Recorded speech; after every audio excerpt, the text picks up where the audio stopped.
since I have been mayor that I have always felt very strongly that we're missing opportunities if we don't have someone writing grants. And we've had various skill levels of people writing grants, and then was able to, when we met last year and talked about trying to put some money in the budget to ensure that we have at least a part-time grant writer, and then I reached out to Nancy London because she has a grant writing company, grants, etc., and has tremendous experience and skill in writing grants, and I think that that comes through when you look at the chart that's before you today in terms of the total funding opportunities, you know, and receiving over $3 million in grants. Now, Nancy, of course, is prepared to talk to you tonight about which of those that she wrote totally independently, those that were collaborative, and those that she just sort of oversaw and made sure timelines and things like that were set up. But I think she's been an incredibly valuable resource in being able to identify RFPs, send them out, build teams, work with them, and send them out. Thank you. That actually was my question. So if you could tell us which grants you are 100% responsible for, which ones you work with other people for. Do you want numbers, or do you want me to go through Yeah, each one's? Yeah. Yep. The very first one for the Council on Aging, I had nothing to do with. In fact, I think that was in the pipeline even before I was hired last year. I wrote the next one for the Department of Public Service. It's for a thermal imaging camera. The Harbor Planning Grant to U.S. Fish and Wildlife. Again, I have nothing to do with that. That was in the pipeline before I ever came in. The next one, Health Grant for Municipal Wellness, is still pending. I can tell you that because it's a state grant, it's not likely to get funded because almost every state grant has been defunded with the Baker administration, so we ran into a little bit of that. The next one, Health, to the Robert Woods Johnson Foundation.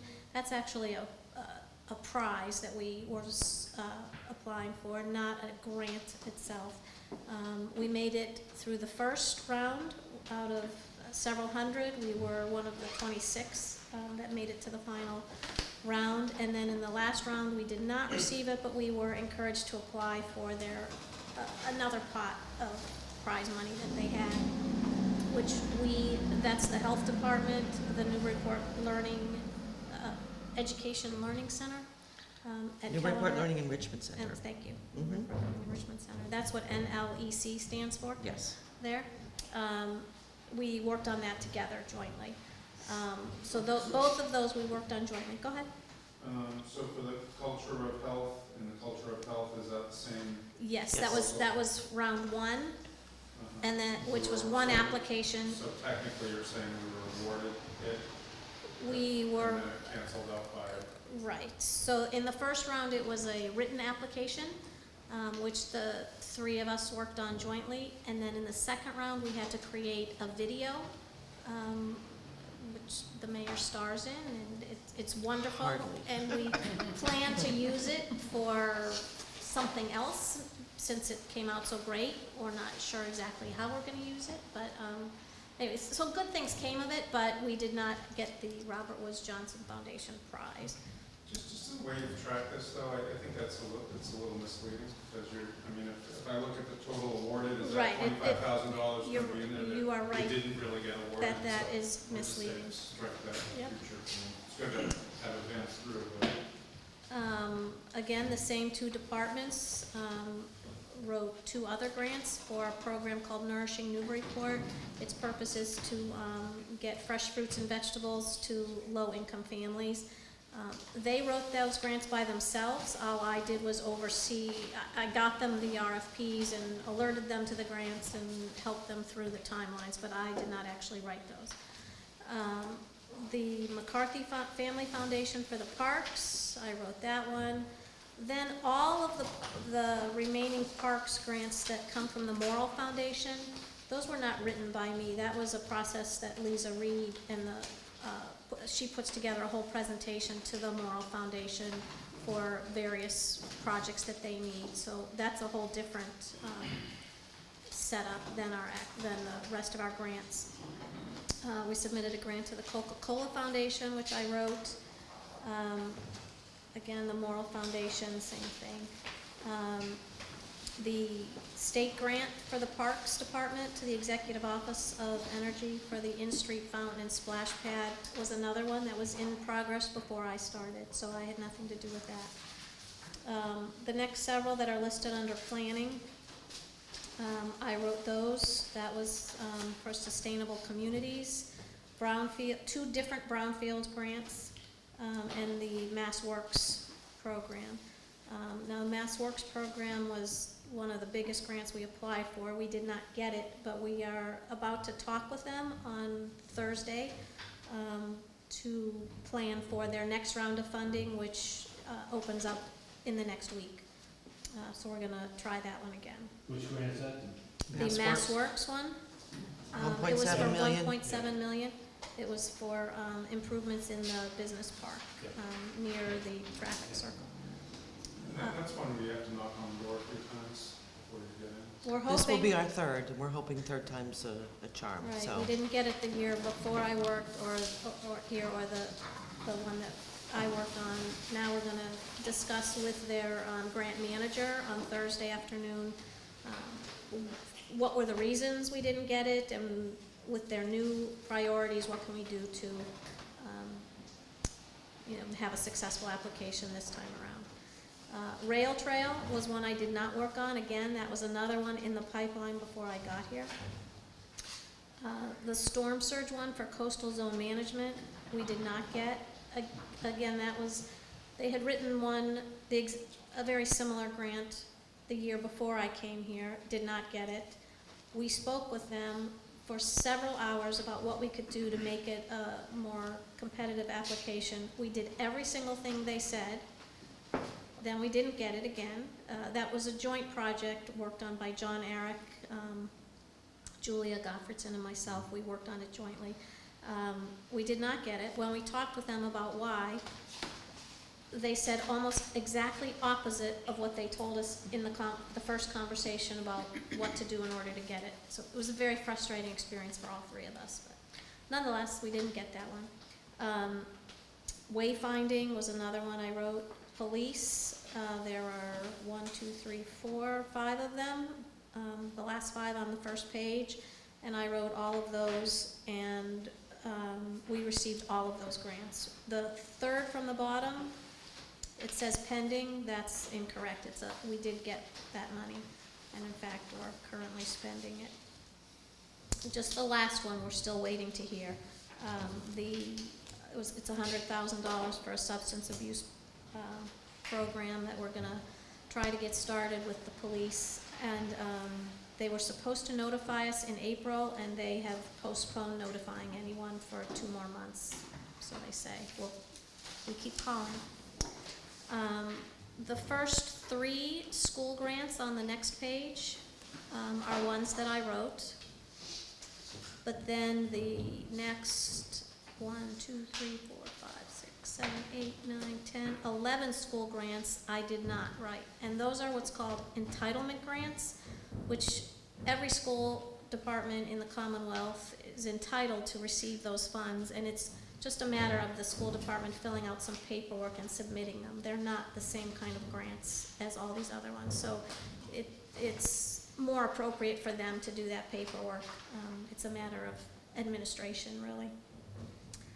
If you drop all the way down to sustainability on the list, the electric vehicle dual charging one, that's a yes. It is no longer pending. We're going to receive that. And then I wrote the others, with the exception of the State Farm Youth Advisory Board grant. The youth that participate in our youth services program actually wrote that grant themselves. The electric vehicle charging station, did you write that one? Yes, I did. I wrote that one. I wrote the Green Communities one for $250,000.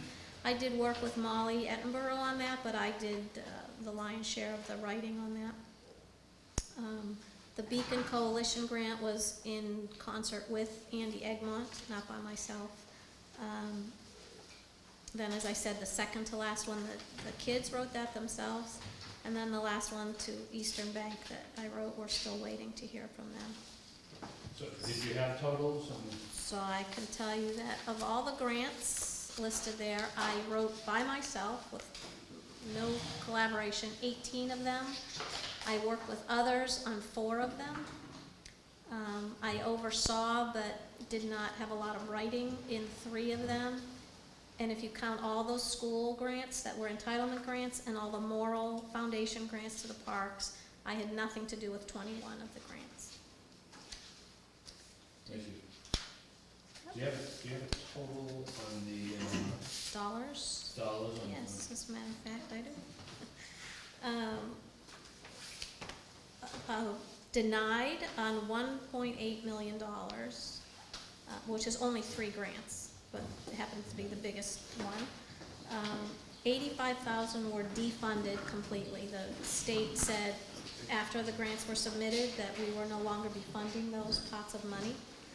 $135,000 of grants that I wrote with no input from anyone else is $135,000, and $525,000 are still pending. I don't know the answer to. Unfortunately, it takes a long time. 525 100 is. Are pending, of those that I authored. Yeah. Yes. So we're waiting to hear.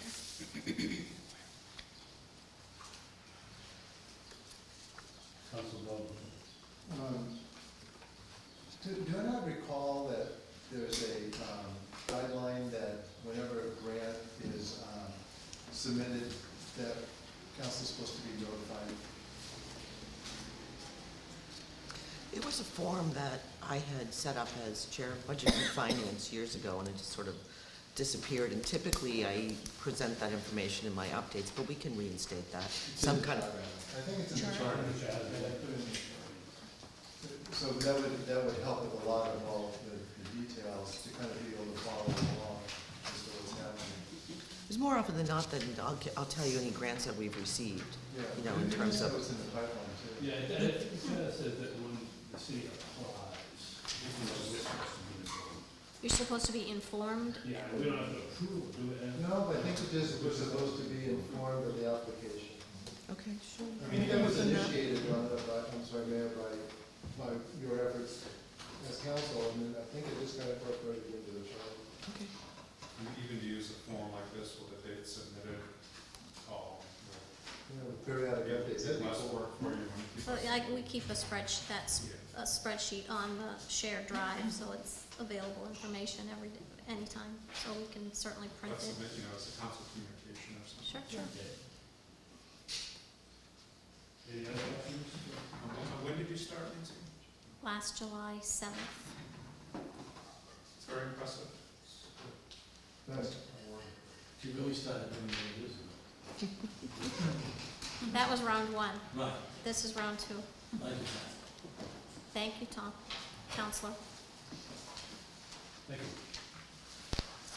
Want to skip down to,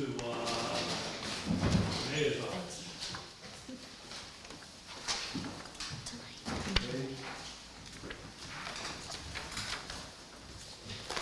So the budget is on 46. I don't really think there's a need for me to go over all of our accomplishments. I think that you have been getting those fairly regularly every 2 weeks at city council meetings, unless you have questions about any of the narrative. Anyone?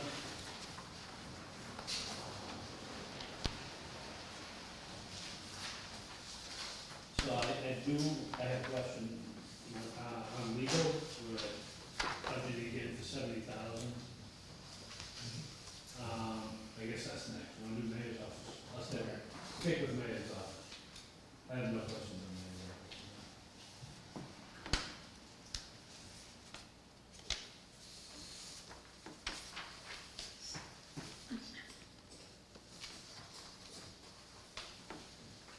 Then we can move to legal.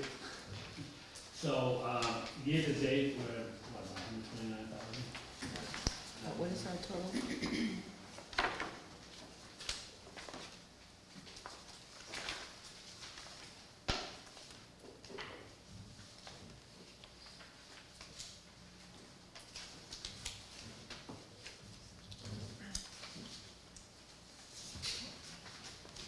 year-to-date, we're at 94,990. 94.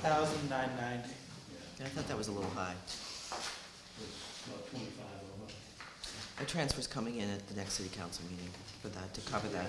So you anticipate we will go back down to 70? Anticipate we will be going back down to 70. A major chunk of that overrun is for the rail trail. It has been so complicated, as you will see in the communication that is before you, that will be before you at the next meeting. There are 8 to 10, in addition to just all of the changes that were made by National Grid and by Mass DOT from Phase 1 to Phase 2. And this was much more difficult because it involved much more personal property, if you will, personal homeowners, where they were encroaching on city property, fences, land swaps.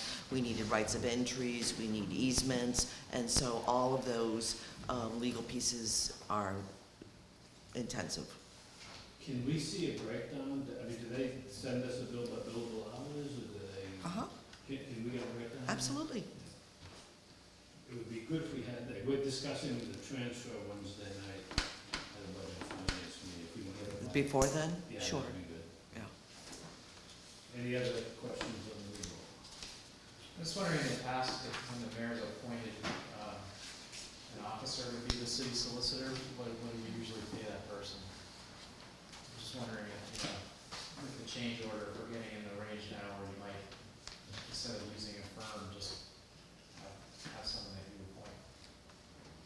Well, from conversations that I've had with other communities, it's very difficult to find a single person today who can cover all the different things that you need. For example, we have a tremendous personnel attorney in Copeland and Page, and I would never want to lose that in terms of that piece. So I think you end up in a firm with such a broader range of expertise than you would if you had one person on board.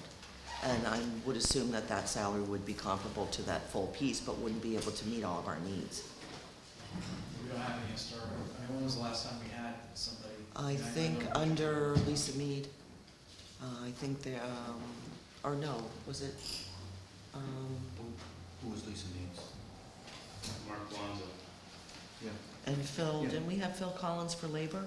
So we had two different, We always had a separate labor council since 1982. And there were individuals up until, I'm dating myself here, but up until 1988, went to Copeland, I think, and came back to individuals for maybe 3 or 4 terms, back to Copeland and Page. But even when they were individuals, there generally were always separate labor councils. Council Crum? I noticed that water and sewer also has legal expenditures. Now, I know a lot of that is Plum Island related, but historically, are they using K&P as well? they used to, for routine land use, contract work. And especially, I think the other piece that we've had so many building projects, there's been a tremendous increase in need for legal weigh-in too, in terms of all the building projects that we've done and all the contracts that are always reviewed before they go out. So I think that was a piece of that too. Is But- that kind of working towards what Jared was talking about? Because now you actually have more money. Yeah, I mean, when I was thinking also, if we do the breakdown between how much you're spending on labor, you could keep Copeland and Page for labor, because you like that. But, you know, it gets to the point where we're putting so much out the door, you know, maybe it would make sense historically, we have had people. I hear your argument that maybe you like Copeland because they have a broad range, and it's in your discretion, but I guess it's the change order that jumps out at me. So I think it's a $50,000. We're just trying to get for additional buffer for bills that haven't been paid yet. Right. So that'd be 50 in addition to the 70 already appropriated? We don't know that we're gonna use the whole 50, but we know we're at 90, Yeah, 92. Right, 92. but, I mean, when you get to 120, then it starts to be cost effective, maybe to get somebody. That's all, that's my point. But I think the most important thing was the point raised by Charlie, Councilor Tantar, because we're gonna need itemization. The standard nowadays is 6-minute increments, and, We have all that, yeah, okay. we do. We're happy to share that with you. We all set on legal? Okay, then general administration. I had two questions. First of all, for the procurement officer, I know Peter was doing that. Do we have to go outside for that?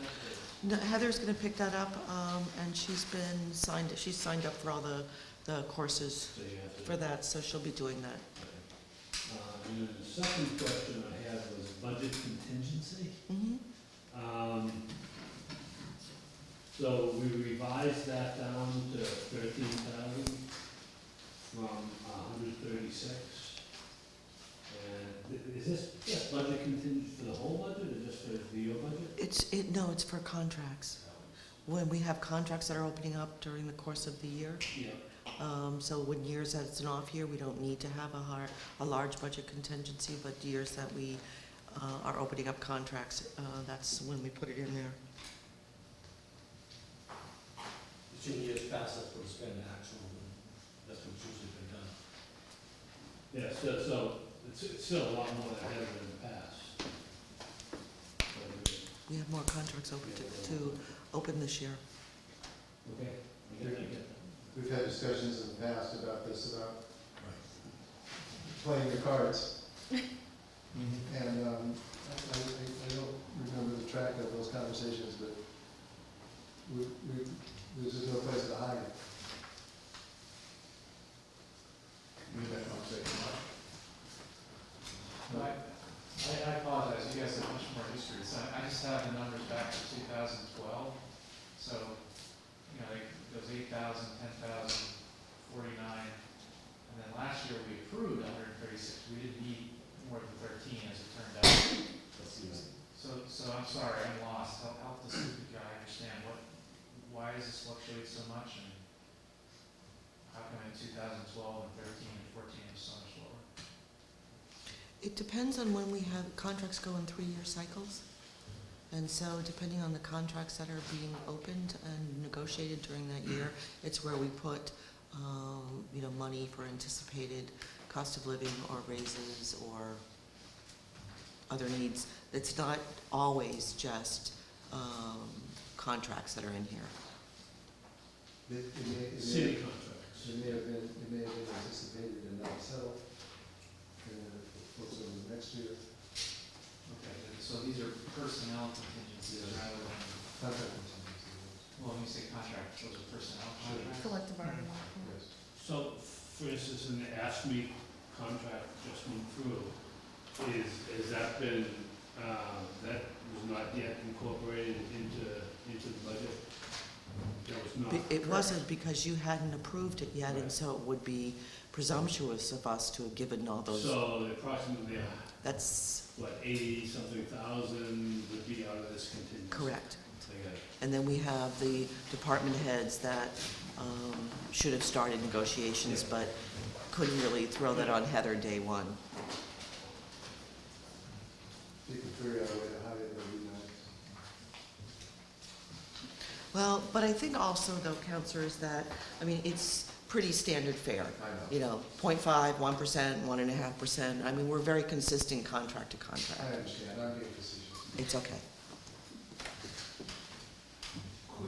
I know we've had this conversation in years past, and Heather, I'm not picking on No, a procurement officer, but you're the first Please. person to It's that. fine. That a lot of times you have a salary on one location and a stipend not necessarily linked to that person. And I think in the past, we asked for that to be packaged together, so we had a better understanding of what somebody's actual salary was. That was weird. Yeah, I think we got that last year. Yeah, we did. So I do have a list of all employees who receive stipends, right here. Who sees, How handy.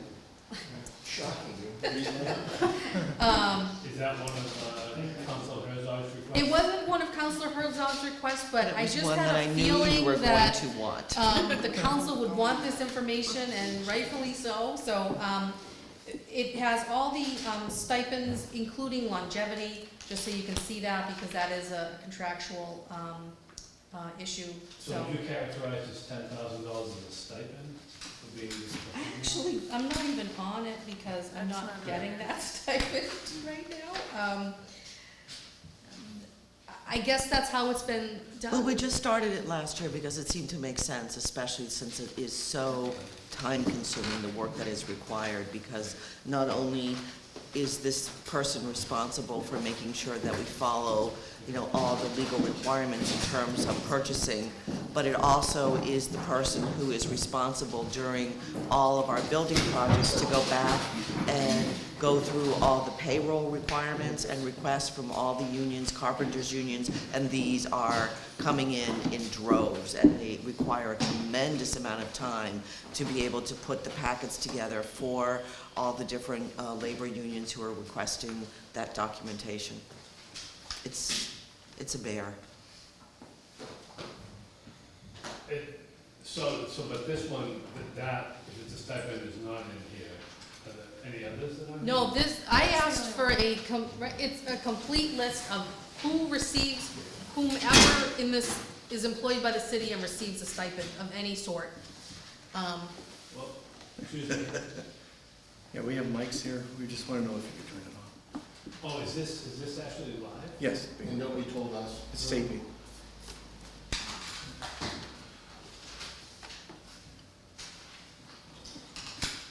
Thank you.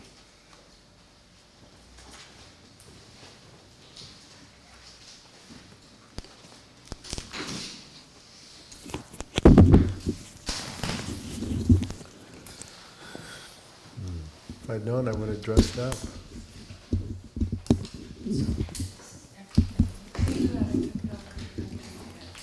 Right, anyone who's getting one as of the last week. So, somebody who's getting something other than a salary line. Correct, yes. So, yes, that's right, Counselor. Anybody, and that's basically within a 1-week period, which is why there is a $10,000 stipend in the budget for retirement programs, but because no one has collected that, it won't appear on this report. That wasn't meant to, this was just a moment in time, right? Yes, you're not collecting the I'm not, stipend, but until I get a until certification. you get it, then you go on the list. Correct, These are yearly numbers. correct. And they're contractual.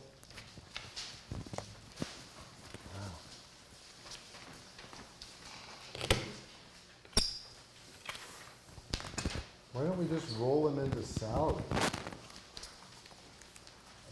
Well, like the mayor just indicated, Counselor, the vast majority of them are per contract, and it's spelled out as a specific item in the contract. So And it is things not that- considered salary. And things that they have to do. I mean, we found at one point that without having to require receipts for clothing, you need to have some level of oversight in terms of, we hired a particular company now that provides uniforms so that everyone's wearing the same thing, when they, and I think it's important to be able to track and the clothing allowances and how they're spending them. And if it was rolled into base pay, it's now also on our pension debt. Got it. Right, correct. And would increase with the cost of living. We should each get one of these. I borrowed that from, I can bring my own. Any other questions on general admin? This is fascinating. Other than the contingency, it's basically close to level funded, right? and I don't see a line item in public restrooms for unlocked.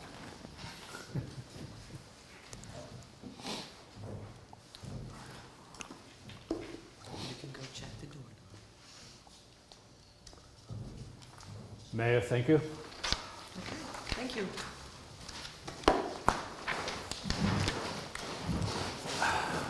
City clerk. City Front and center.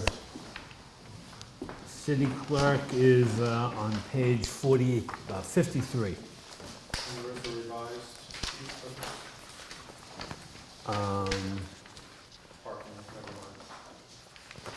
Yeah, we'll get there.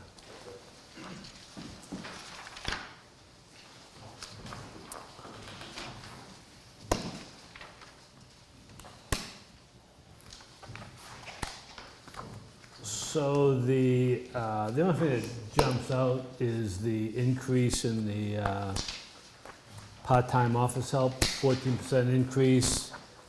And that is a result of that 15th of 100th increase in part-time assistants. Is that what that is?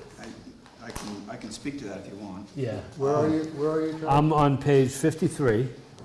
I'm looking at the city clerk's department, and I'm looking at line 51166, part-time office help. That's an increase going from 12 hours to 16 hours for Christina, who is the person that comes in. She's doing the scanning project and also helping with passports. She's a passport agent, trained and authorized, and she's been a tremendous help. But if any of you have been around many days, passports have become very time-consuming to the point where it's, even today, it was almost all-consuming. So she comes in on Monday and Thursday afternoons, and that would bring her in Monday and Thursday morning and afternoon. She's been a great help. And so that's... Does the city get revenue? Yeah, we do. I mean, we make money on it. It's not a losing proposition. Yeah. Not a tremendous amount of money, but, yeah, we do over 1,000 a year, maybe 1,100 this year. For passport offices, we're a busy office. If you went and asked the Boston Passport Agency, they'd know all about us because we're busier than most post offices.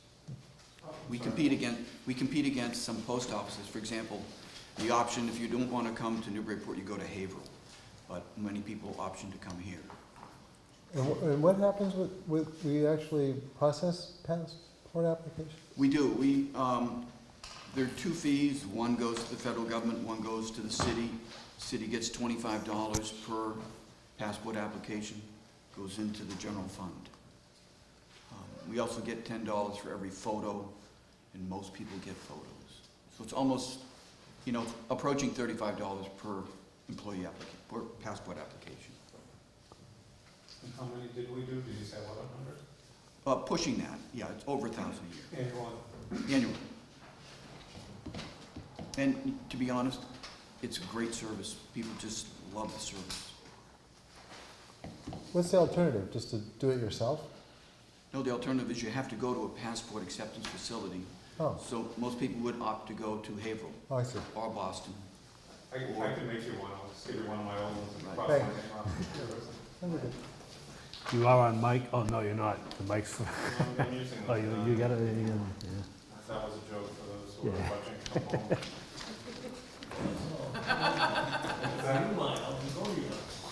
You and I are, So you said about 1,000 passports, and we get about $10 each? No, we get 25 close to $30. $35, 25, including 30. photo. So if paying out $42,000 a year for part-time help, but... Well, that's not just the that includes Sheila McCoy, Oh, okay, all right, yeah. who is Okay. Gotcha. 2/3 of that. Yep. Oh, okay. So, yeah, that, Yep, the line item we were talking about is about $14,000 a year. So, yep, okay. but we also get other duties from her also. Yep. And Lynn is the administrative secretary? Yes. So it's literally yours truly, then Tricia, then Lynn, and then Sheila McCoy's in that fourth line item.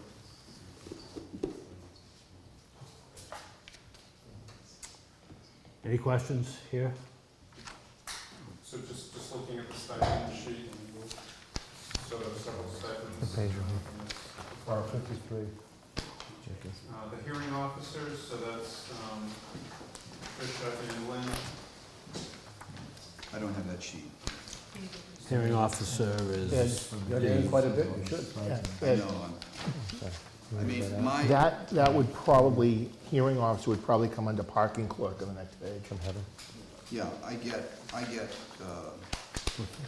Yeah. kind of an odd thing, if you look at my salary, sort of relatively,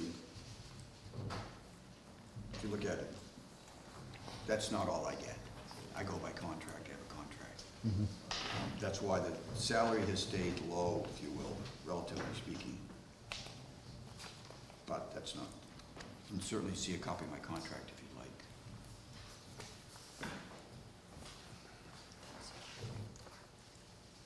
So I'm just getting myself confused, and this maybe goes to Councilor Vogel's question.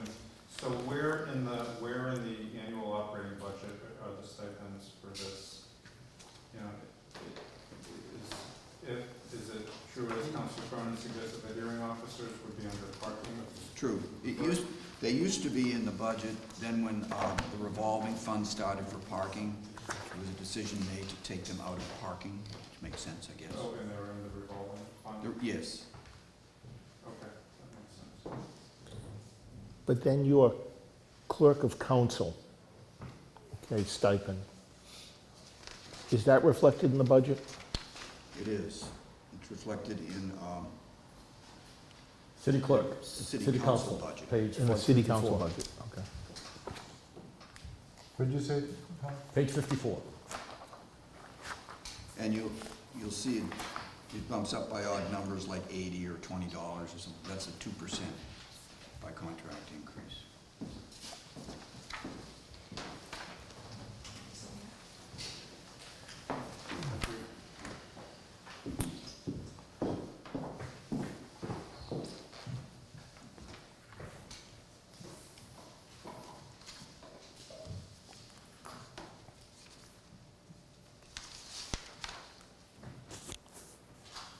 City council salaries haven't changed since at least 2012. Turn of the century.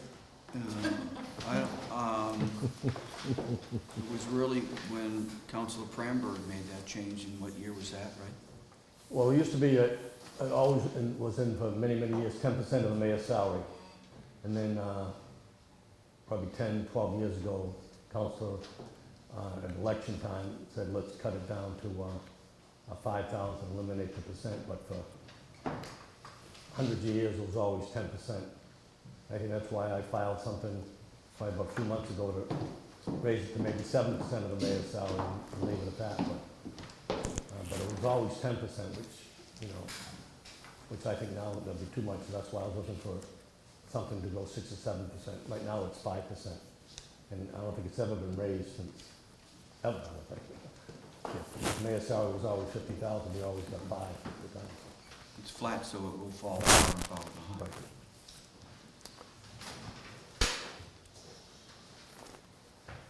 Any other questions on the city clerk, parking clerk?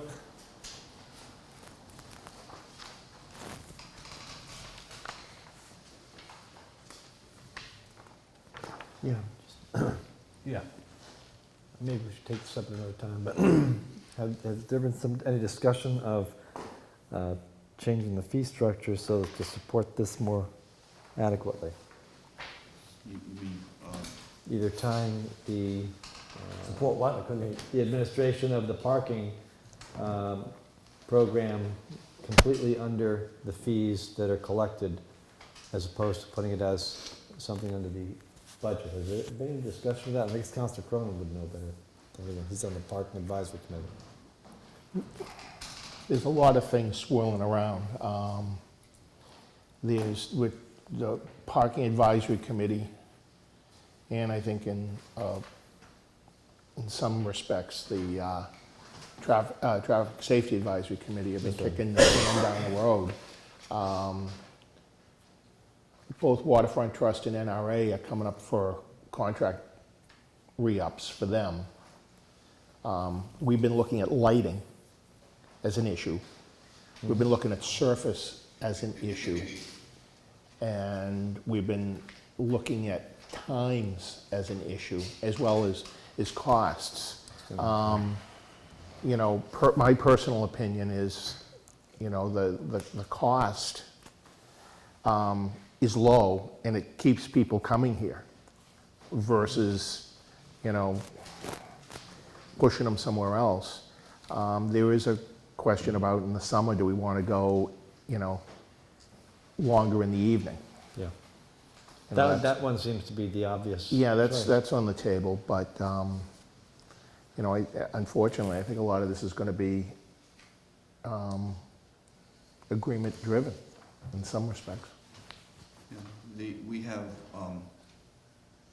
renewed for 1 year with the Waterfront Trust, and they have actually in their agreement that they want to talk about rates and times before they renew, and the NRA likewise. Right. But again, you know, it ends at 6 PM right now, and it's 50 cents an hour, so it's very Yeah. competitive. Yeah. But we're in a position now that the tail is wagging the dog. Yeah. All right, maybe this isn't the time for this discussion, but back to the budget, but it does seem to be a nexus between the administrative responsibilities of the parking clerk and the revenue stream that potentially comes from those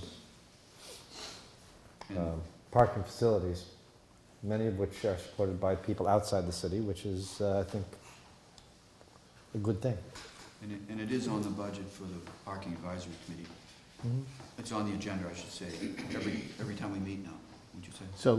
So maybe to Ethan, this salary of the parking officers is coming out of the general fund, not coming out of the revolving fund? Correct. And why is that? Why aren't we taking that out of the revolving fund? That's how it's been budgeted since the start of the program. Yeah, I can Yeah. tell you what I think, and that is that she travels around the entire city, tickets the whole city, does a lot of other things, like she delivers packets and things of that nature.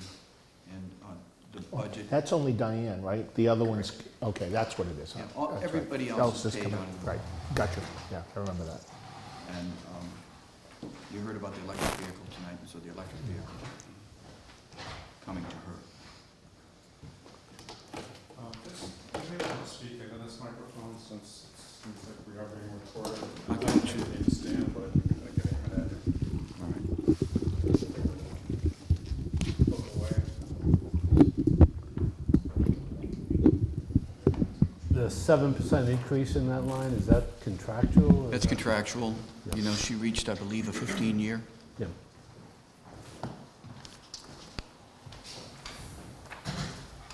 Parking clerk, any other questions? Well, so where is the parking clerk stipend shown here? So if that's all, It's in the list of stipends. Because it's a revolving fund, it's not part of the oh, budget. okay, all right. Other questions, Mr. Chairman? And, excuse my ignorance, how is the car paid for? Well, the car was purchased actually by a vote of the city council so many years ago, when we bought it as the first hybrid, actually. Okay. So But the it's only- expenses and maintenance, that's all handled by DPS? No, well, they do perform some service on it, but any parts or anything unusual is paid for by the revolving fund. It is. Yeah. Gas? Yes. Yeah, DPS sends a bill. But ironically, the gas, because she doesn't go that far, and when we went to the hybrid vehicle, I mean, it's Yep. so much less. Yep. And now we have the electric vehicle coming, I'm told. So there shouldn't be too much gas. Councilor Cronin? Can we also, in the past, I've asked for this and got it, is employees that aren't necessarily in the budget, like the part-time parking clerks or anybody else that is paid out of a revolving fund that we don't know about? You want to see a breakdown, and I Yeah. actually think I got that for you Yeah, last year, you did. didn't I? Yeah. So I'll look and see. I mean, I know the parking because I I know you see it know, all the but they time. don't know, and I'll get what I got for you last year. Ethan? We have a table that breaks down three chunks of people. The first are folks who are paid from different funding sources, like Rich. The second was part-time employees making over $3,000. We provided that last year. And then the third are 1099 vendors that basically act like a city employee, which I think is what you want. So Yeah, we so can I want- provide that I same want- list. Group 2 and Group 3. Yeah, easy enough. Council? While Ethan starts down that road, are the 1099s and others benefited employees? No, Not at all. And they don't participate in the city retirement system? they do not. Those contract folk? Right. Yeah, thank you. Yeah. Any other questions on parking clerk? Let's go to Board of Registrars.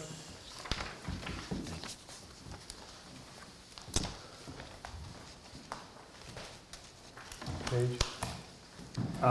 Page 55 is right beneath parking clerk.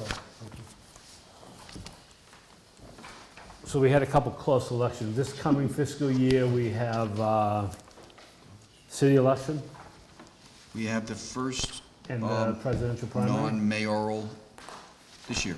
Right. We have city council. I mean, it's possible we'll save some money on that line item if we don't have a preliminary. But, And then the presidential primary in March. yeah, that would be next, yeah, That's this fiscal year, right? right, you're right. And there might be a state primary. What's the state primary, presidential primary? Well, that's March. That's March. And that'll be it. Yeah, That'll be it for the next fiscal year, right? Yeah, that's the one. Fiscal year 17, we'll Right. have that. we'll get reimbursed for some of that. So, Presidential primary. yeah, anything state or federal, we get reimbursed part of it. It's not enough, nearly enough, I mean, it's, We all set here? thank you. Rich, thank you.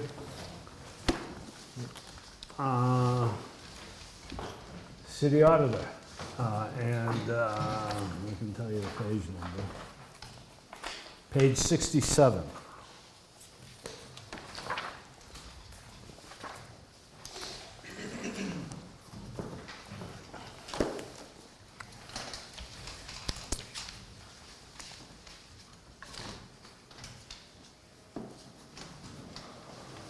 So Ethan, what happened?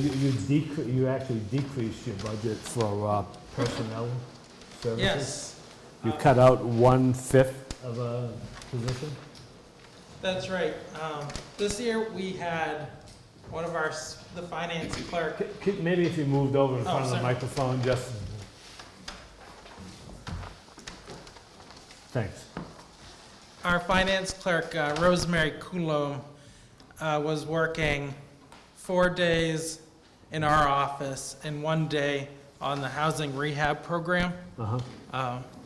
We had added in a temporary help line item, which is the second one from the bottom in personnel services, with the thought that she would be picking up that 5th day Yeah. in my office. As the year went on, there was more of a need for her to be doing the administrative work for the housing rehab program, along with Peter Bennett, who's doing the field work. So for the FY16 budget, we're proposing that she'll work in the auditor's office for just the 4 days and then continue to do the one day out of the housing rehab program. Okay. So that's the reason for the decrease. So you eliminated, well, she was doing that anyway, right? Right, so we basically eliminated 1 day's work Yeah. for the finance clerk. Gotcha.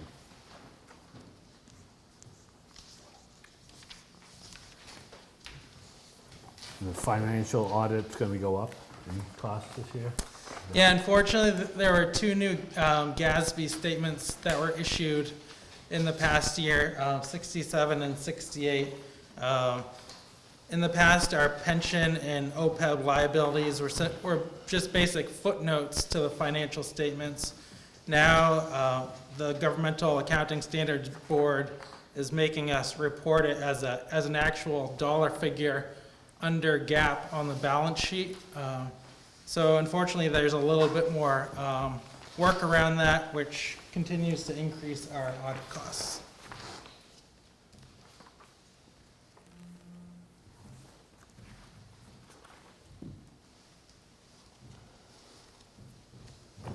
Councilor Eigenman? Yeah, there are a couple of policy questions that I wanted to ask. They're earlier in the book. You know, there's page 27 in the overview talking about the stabilization fund. I'll start with that. So the reserve balances chart for fiscal year 2006 to fiscal year 2015, so about a 10-year period. It looks like we've been setting aside something between 2.3 and 2.9 million a year. So the first question is there a corpus of money out there? Is it sitting in a bank account? I mean, Yes. okay. So, Yeah, the stabilization trust fund is actively invested in a mix of equities, bonds, and it's constantly being turned over. It's actually generated a decent return over the past couple of years, as you would imagine. so how big is that nest egg these days?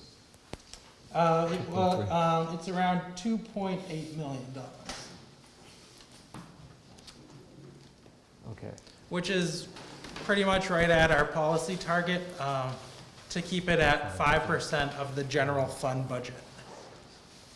Okay, again, forgive me, I'm not a financial person. So if every year we set aside between 2.3 and 2.9, that's the total we're aiming towards? That's- It's not that's- cumulative? That's the total balance, so we're not necessarily setting aside money each year. Oh, okay, I understand. So that would include any earnings over the past year. The stock, not a flow. Exactly. Okay. Just Those stock, aren't not a flows, that's the total number in Yeah. the trust fund? Yep, total balance, yep. Okay, all right, then the next stupid question is, when would one ever use that? Yeah, I mean, typically, it's often referred to as the rainy day fund.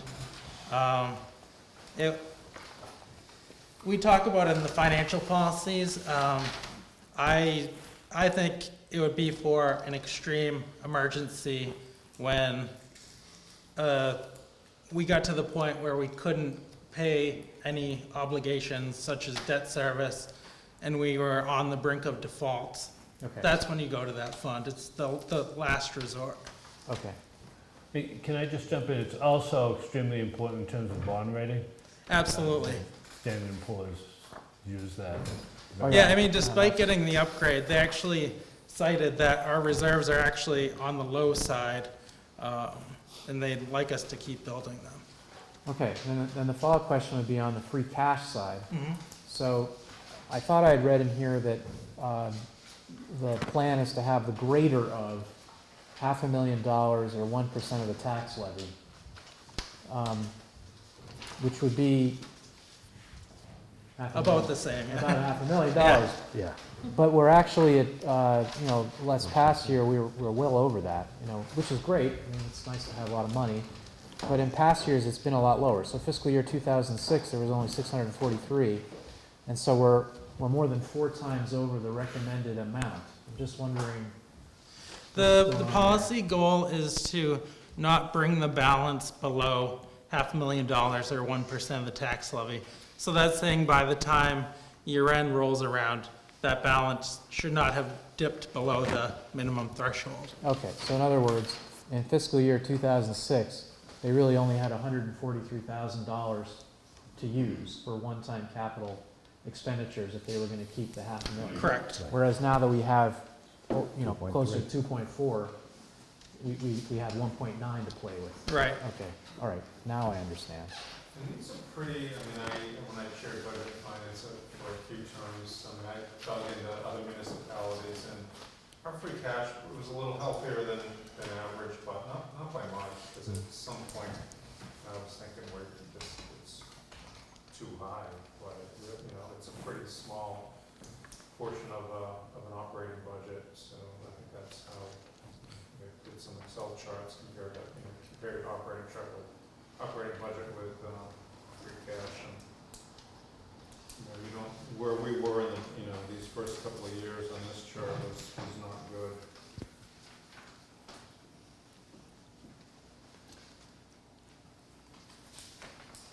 Who manages the stabilization fund? It is managed through Bartholomew. A portion is, yeah. And the other The portion? other piece is just in a CD, held in a CD. So it's liquid all the Right. time. And that's, under what guidelines is that? Is that, our policy, is that, who, Do you go out to bid? Is that what you're asking? well, yeah, I mean, what are the guidelines? Being liquid with CDs, is that, where does those guidelines come from? That was never, we established the financial policy for that after not ever having anything in place. We designed that 2 years ago, the financial team here, to make sure that we had something in place that.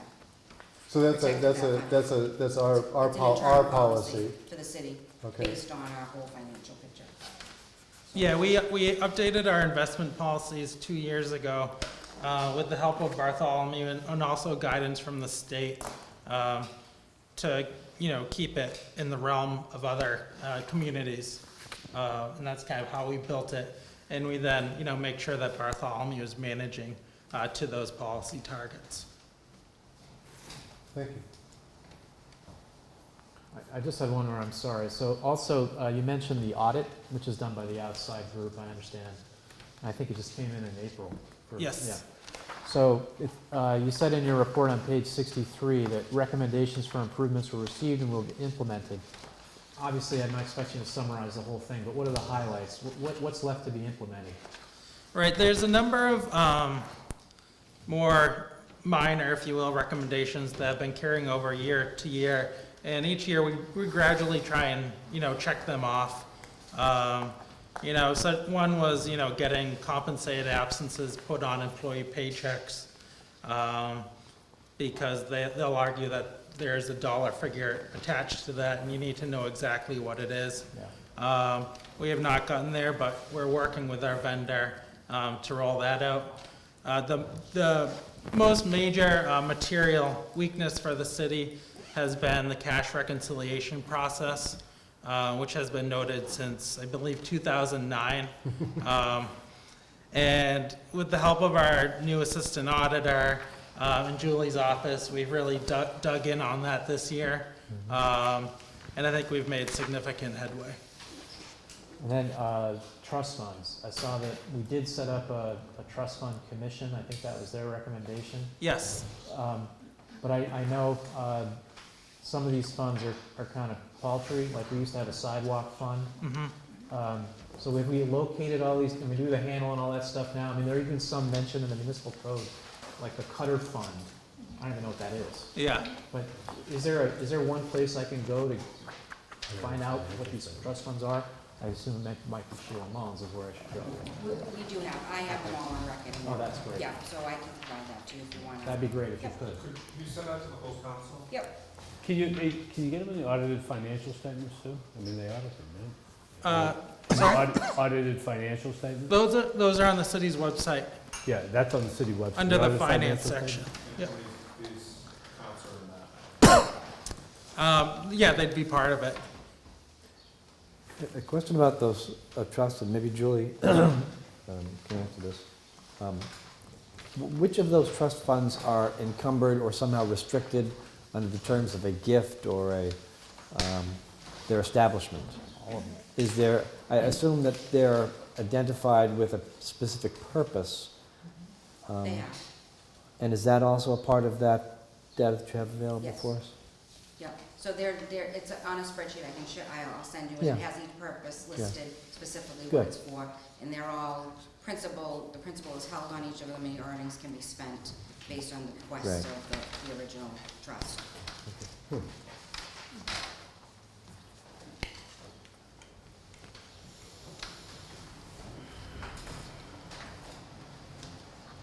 Any further questions? I have one question. Yep, please. I just want to know the policy on non-employees in your offices.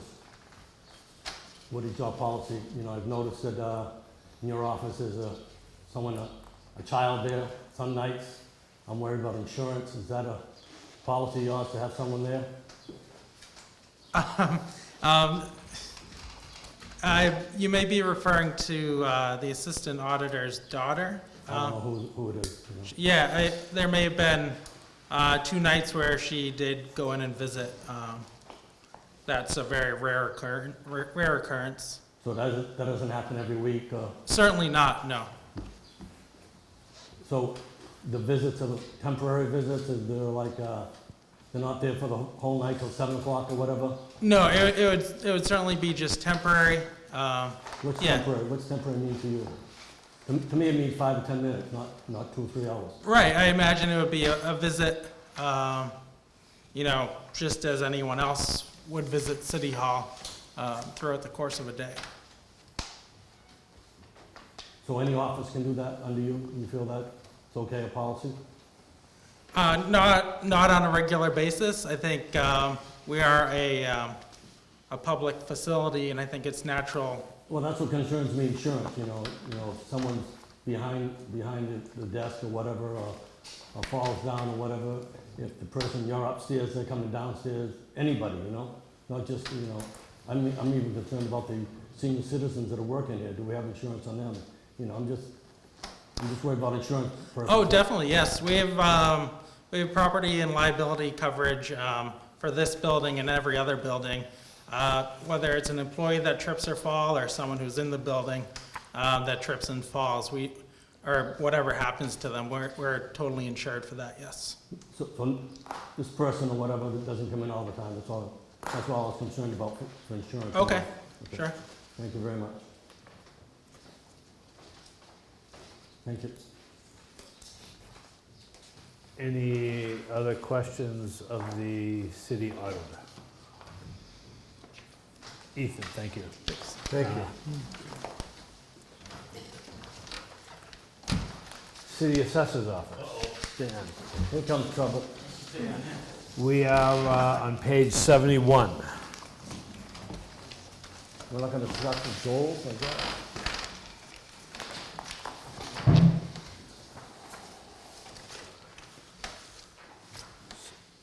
So the only thing that really jumps out for me is we go to a 100% evaluation next year, so it's $50,000 for that. Is that? We're supposed to be at 100% every year, basically. But you haven't But- assessed. Yeah, well, you're looking at the 50 grand that we're talking about? Yeah. There's a number of things we have to do throughout the years. Is it every 2 years, every 3 years? Well, it's every third year we have to do a full reappraisal of the city, and then the 2 interim years we have to do adjustments. But every 9 years we have to do inspections.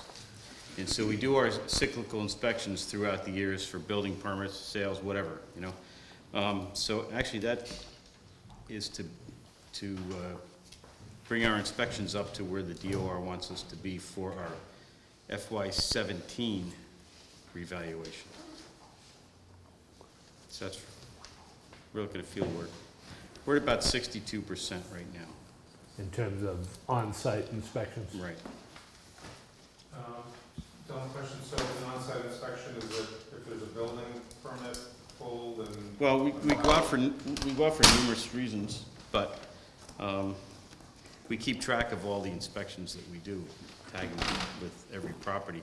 And then on every 9th year, so 2008 was the last year that when we went through certification, we had to show that we had done all the inspections over the 9-year period.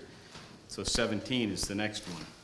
And so we go back and we look at the number of properties that we've been inspecting since 2008. We're at 62%. They want it up to 100% for FY17. So to get closer, you may schedule, if there's a residence that didn't have any work done between 2008 and 2017, We gotta go. you may We gotta go check it out. something Yep. specific. So we dropped the reserve for abatements down from 441 to 350 in the budget this year? But that's not actually in my part of the budget. That'll be on a recap sheet. Yeah. Yeah, the reserve for abatement is part of the annual revenue estimate. Yep. And for the purpose of the budget, we have it at 350 currently, which Dana and I work on. Where is that? That's on page 18, the balanced budget overview. The overlay is the item that's used for balancing, the final balancing of the recap sheet. Yep. So, so is that figure based on an anticipation of Yes. what abatements might be? Right, in all the exemptions, that sort of thing. So in fiscal year 16, we're expecting to go down, but then after we got We could anticipate higher for 17. for 17 because it's going to Right. 100% certification. Right. Yeah, gotcha. Councilor Connell. And as far as the total tax bill is concerned, I mean, we know that valuations are starting to step up, which I think most people are pleased with until they get their tax bill. So that increase reflects something that they can recover at the time when they convey the property at some future date, and I guess that's expected. But what portion of those increases, or what is the average dollar figure attached to the increases related to school construction, senior center, and that sort of thing? 67 cents. Or how much, what does that work out to per household on average? Not, just for your typical household. Can you roughly estimate that? Is it I didn't bring that number with me. $300, $400? Yes, 300 and something bucks, yeah. Okay. You're probably thinking about the story that was in the paper on Saturday? Rough from there. I'm going to show you some numbers I put together, just for heck of it. You can take a look at it. Make the report look a little bit better than it shows. Yeah. Thank you.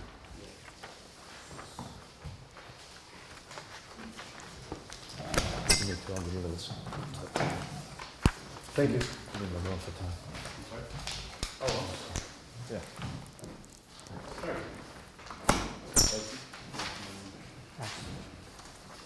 This is a clarification of what was in the paper?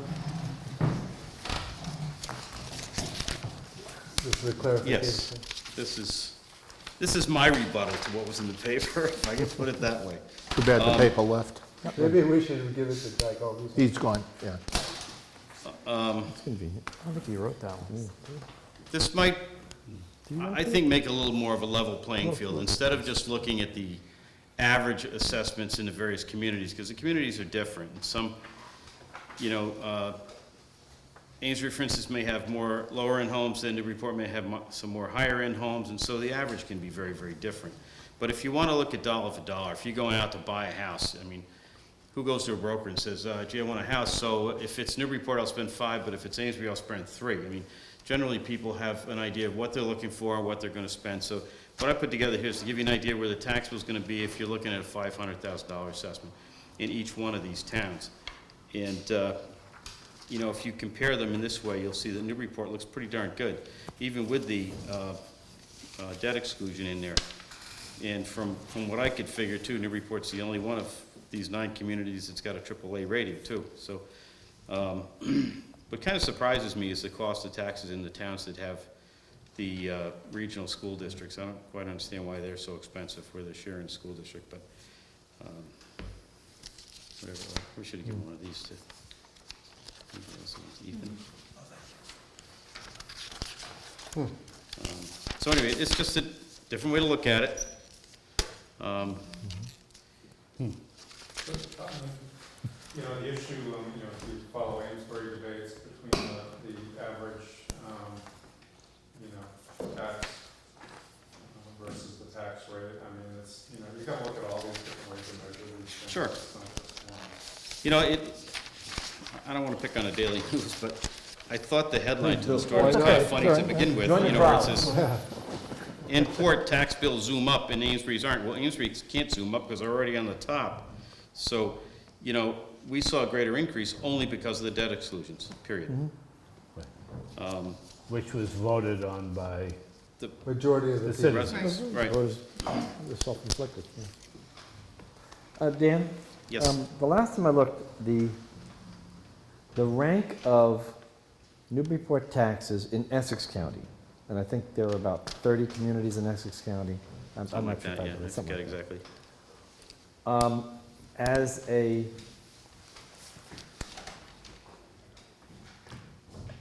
As a percentage of income, was about 16th. So we were just about in the middle of the pack in terms of taxation compared to the income, that is what you pay out of pocket for your taxes. And I thought at the time reading that for what you get living in Newburyport in terms of the schools and the services and the community and the quality of the life here, that's a pretty darn good buy for what you pay out of pocket compared to what you earn. Has that changed appreciably? To be honest with you, I'm not sure on that. I haven't looked at those numbers in quite some time, the comparison between the other communities like that. So I don't. I looked last year, but I looked at state averages and we were right about in the middle. Yeah. Yeah, I agree. I mean, you get a good bang for your buck in this community. Some great services here. On this information, do any of these other communities have operating overrides? I'm not certain on all of that. I really don't. Or debt exclusions? We don't know that either. No, I didn't look. I didn't look that far, to be honest Yep, with you. No. I got you. Yep. Well, Amesbury rebuilt the high school quite recently. Amesbury rebuilt the high school recently, so that's got to be reflected there somewhere. And Triton is rebuilding their, or building a stadium. Perhaps the president knows that. What is it, Tom? Yeah, Triton's building or rebuilding their field? A track, right? And that wouldn't be reflected on this yet.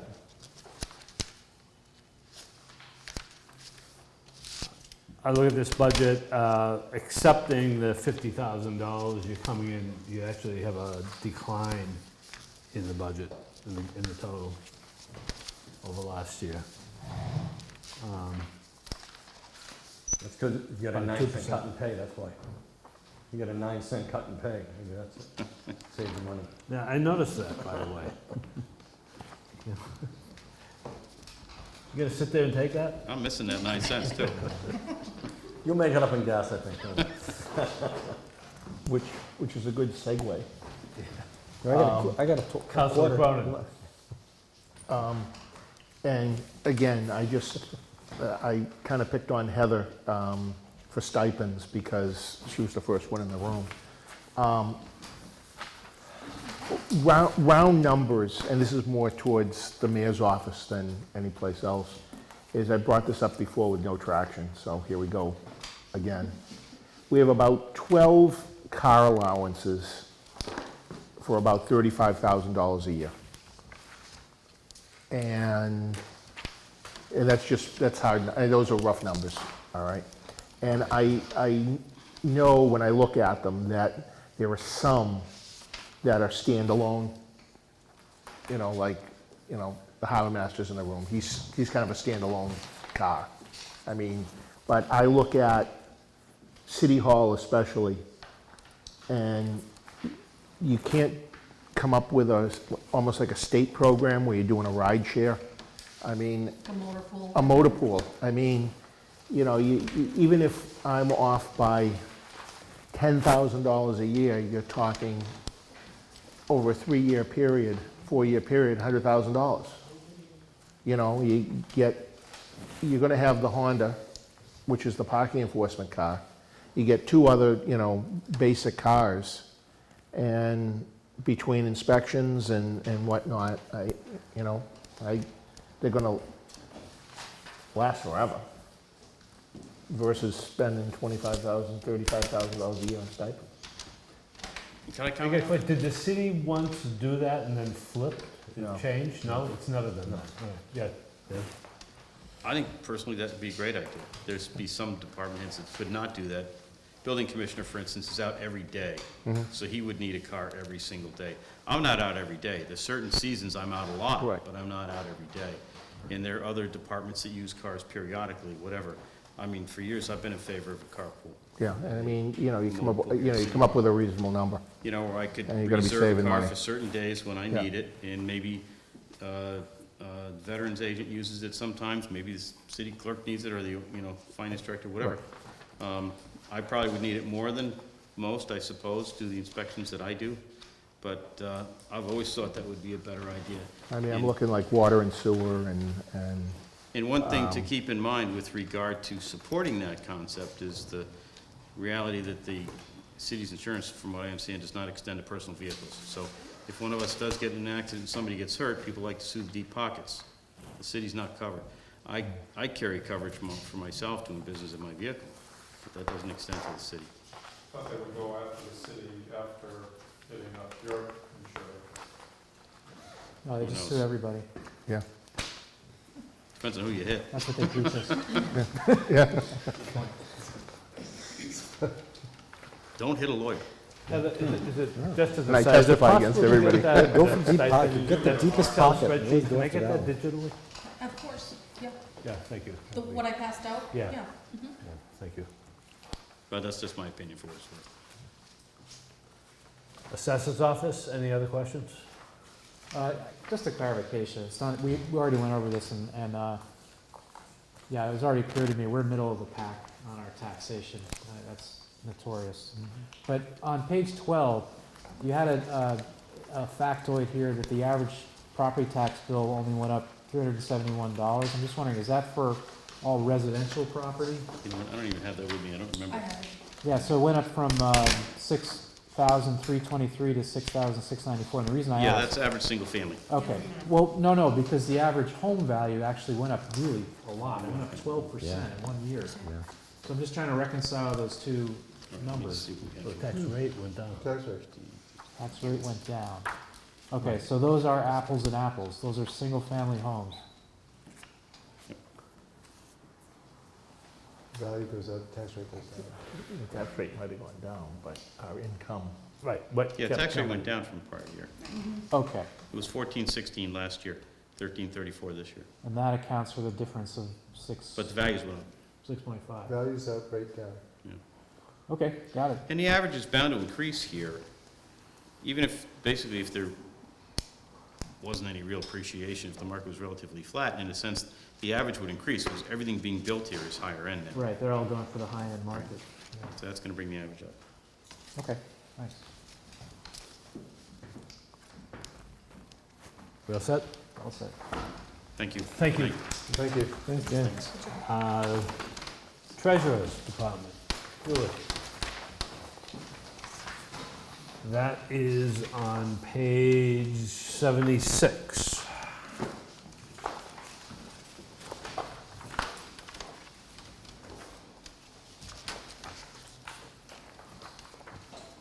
So first of all, on page 73, you're gonna, goal number 1, maintain city's A plus, that will be changed? That failed. That would be, You got enough, that failed. We're gonna go for quadruple A obviously, now? that's our highlight Double A of the plus. year. Yeah. So I have to change one of my goals for next Yeah, year now. please, yeah. Yeah, that being our highlight, and tax title collections is probably our other highlight. It seems to be going on an increase of collections, and our regular tax collections are maintained above 95%, which is always a goal for the office. So those are our main highlights, I think, for the, So I said for the tax payments, the back tax payments, Yep. it's actually increased. Now, these things should be movable, so I could, that actually increased this year over last year. It's what, 400,000? it has, and it's increased actually since then as well, about another 150,000. So way back, 15 years, 20 years even, for properties that were defunct and never collected on. Some of the old developments that were split and parcels were just sort of left unattended, and the tax bill just continues to grow, and there isn't this, basically what happens is the process is more expensive for the city to go through the process in collecting than it is to find the owner who should be paying that back tax. That was my next question. What are the costs associated with it? Right now, the cost associated is just registering, taking the property as a lien, which is taking it at the Registry of Deeds at the $75 per parcel. Any of the legal advertisement that we do per parcel goes back to the city. So our budget for tax title each year is about $15,000 a year, which is not high in comparison to what we collect.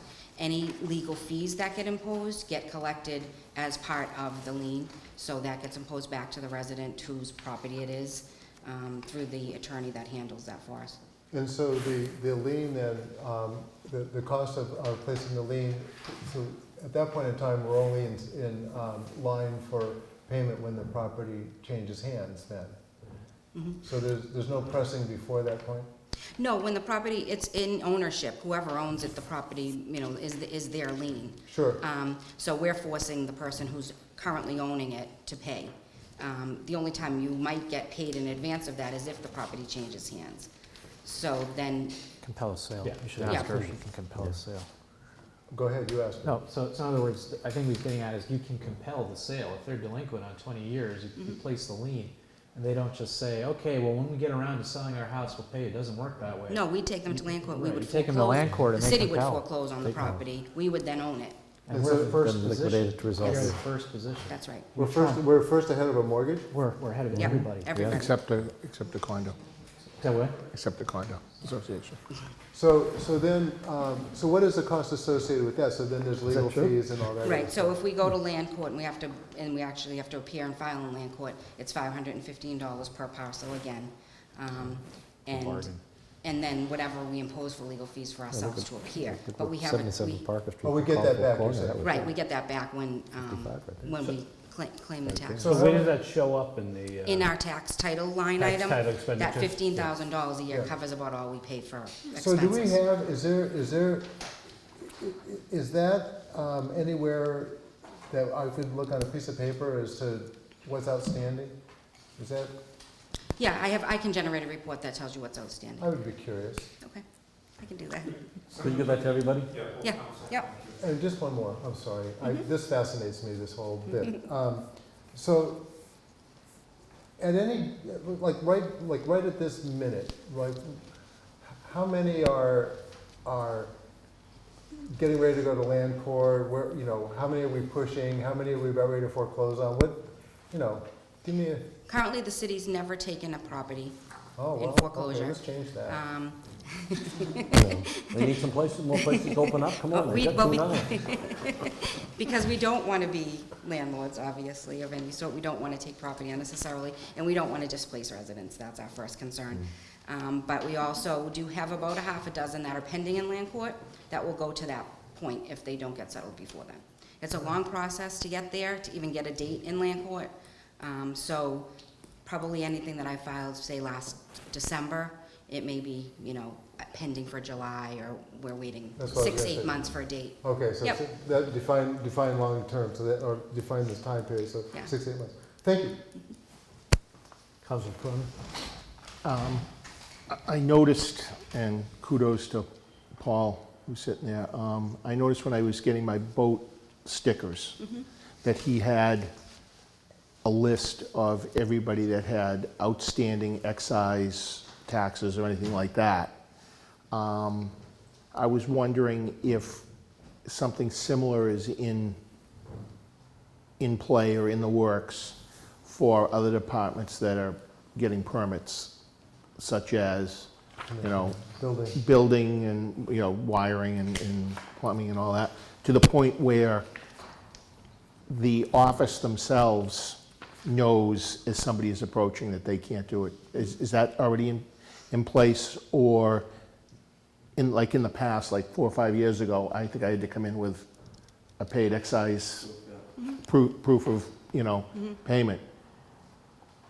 Is that still what the, like, if I was gonna get a new building permit, is that, what's the policy now? Well, I provided that list to Paul's office Yeah. weekly during the season, so they would be current. And that was part of the new policy, what we did with the harbor master's billing cycle this year. Right. As far as building and any other permits goes, they have to come through our office to get a sign-off for each permit anyway, between us and the water sewer department. If there's anything delinquent note to the city, they don't get a sign-off for a permit. Yeah, and I So get that, that's but I mean, current. is there any way to streamline that process? Yep, so they also annually get a list from me of delinquent, anybody who's in tax title or has a lien currently on their property. The state statute states that we can refuse anything within in excess of 12 months. So if somebody is not in arrears from 12 months back, then we really cannot not sign off on them. So we provide a list annually to each department and shows them who's currently in tax title. Okay, I mean, for me to update it like monthly or, you know, bi-monthly, it's a lengthy report, so, and they would be scrolling through page after page to get, you know, to look for And what do you have the they're looking water and sewer as well? No, that's separate. That's their own billing system. So that's why they come to us and get a sign-off from our you. department before they can get a building permit. And That's so part then of the they'd have to go to process. water and sewer. Right. Right. So we provided So even if annually. they were an upstanding citizen and all paid up, we're making a resident run from A to B to C, and like water and sewer, maybe moving out of here and going to a new building. So you're gonna have, I mean, I just think it should be more user-friendly for residents. I mean, I'm not talking about the miscreants, I'm talking about the, Counselor, if I could address that, Yeah. I've already had some preliminary conversations with the business manager for water and sewer about that very issue, and our need to streamline it somehow so that residents don't have to visit 3 different buildings. Yeah. Obviously, I think everyone would support that people need to pay their taxes before they get permits, but the more streamlined we can make that and user-friendly, we aim to do that, so we'll be working on that. great. With that same, I'm sorry, I know that you. Counts- You were saying, Julie, about there's pages and pages in order to update it like on a monthly basis or whatever. That's not automated? No, it is automated. I can generate a report right out of our software, accounting software, that gives every delinquent parcel, which is what they get currently. But it is multiple pages, so they would have to, they'd have to be looking specifically for an owner or a parcel ID number to get to what they're looking They for, as don't have opposed to access just, to this. they don't have access to our software, which would be another alternative. Right, that's where I was going. is Yeah, that- like a, That would be the Like a alternative. read-only. is That Yeah, everybody right, could a look at. Dropbox, whatever, yeah. Counselor Con? Sounds a lot like Greece. My question is pretty simple. When Councilor Vogel was pursuing a line of questioning about tax title, were your responses strictly to that question related to the residential segment of the real estate, or did it also include commercial and industrial properties? The process is the same for all. Are there any commercial or industrial properties that are significantly in arrears? There is 1 or 2 at Perry Way. In the past there had been, and there was another one in the industrial park previously. Are they up to date now? Do you- Perry Way is off up the to top of your date, head? and I can't think if it's Malcolm Point or one of, anyway, in the industrial park, Yeah. that is not current. And this is all public information. Yep. Thank you. Julie, I want to go to the budget. So you're dropping the payroll coordinator position? Is that Correct, being moved? it's moved to Human Resources, so Human Resource Benefits and Payroll are together now, so Yeah. that position has come out of my budget, along So with a couple of that line accounts for items. that drop in staff salaries? Yep. Yeah. By 51,000. Well, and then there's a 15 that goes with it, so it's 65 total, right? There's 2 pieces. Right, that's the payroll software that goes with it, we assumed the bill for that annually, now That's 65 benefits. total. Yeah, we'll assume that. It's a 15,000. Where do you get the 55 total? Yeah, they do 50. It's a 15, One is You get the 53. payroll job. Yep, under purchases or TRS services. payroll, yeah, $15,000. She gets to drop both. Yep. Yep, yeah. I'm a little bit confused about the copy machine thing. So I think we just approved buying a bunch of copy machines. So why this drop in that line? Copy machine was for services and for toner. And So with the new machine, you... the new machine, it's gone down because we own it. We don't pay a lease any longer for that annually, Gotcha. which was about $300 a quarter. And so I kept the $1,500 line item for purchasing toner. Yep. It's toner for all of my printers in the office, the copy machine, and the auditor's office. I share a printer with them Yep. as well. Oh, thank you. All right, and then that $15,000 drop is, I got that. I'm all set. Anyone, just on that material weakness, we're gonna have that go away next year in the audited financial statement? Yes, we'd like to see that go away. Yeah. We're confident that we're moving in that direction. All right. So you're reconciling at day's end every day now? Or? Yep, we're reconciling days end. We've always reconciled at days end in my office. Now Yeah. we're doing it with the auditor's office combined. Okay. So collectively, we're reaching the same number. Yeah. And Melissa is doing a great job kind of pulling apart where we started. So we have a cleaner picture starting with this fiscal year. And we're working collectively with Ethan and Melissa monthly in my office to make sure that we're getting to where we need to. So Ethan, do you think we have a shot at losing that next year? Yes, yes. That's our goal, we're pushing for that. My office also handles debt service. I didn't know if Ethan was gonna address that separately, or do you want me to weigh in on any of that? I mean, it is what it is, it's just the numbers for debt for the city side. What's included in the debt? Is the high school and the new school, high school over now, or is that still there? It's still there for a period of time. We have a couple more years to pay on that. That's one of the options that we're looking into refunding right now for a possibility with the AAA rating that we got. It looks like we might have some refunding options coming up from about 10 years ago. Takes us 10 years before we can have an option for that. So that will fall under a possibility for the high school. It might save us about $150,000 over the course of. Is there anything else out there that we could save money on, something like that? That part of that debt piece was the high school and some land acquisition at the Right. time. And part of, that was part of CPA funding that they had. And that will eliminate the CPA debt, and they're taking on new debt with Yeah, the cost of the the field projects coming up and part of the stadium. Budget and finance, we got a list of the anticipated bond payments and interest over the next, 10 years or so? But did we just get that in budget and finance, and the other councils did not get it? Maybe if we could send that out to everybody, it would be good. Sure. I think we did get. Well, is there anything in here that summarizes it? Not specifically. No, just the budget. But we'd be happy to provide you that schedule. We discussed it when you were approving the $1.5 million bond That's right, order for the for the stadium. stadium, right, right.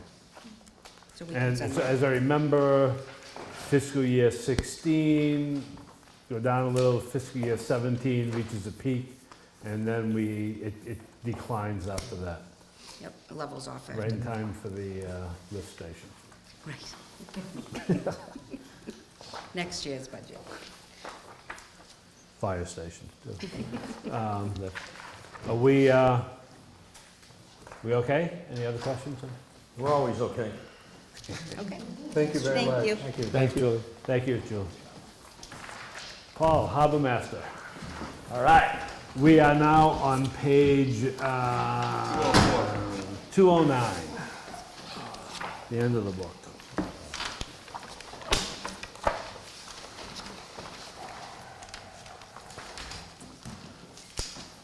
So the one question I have with the assistant harbor master, you're going from 10 to 15?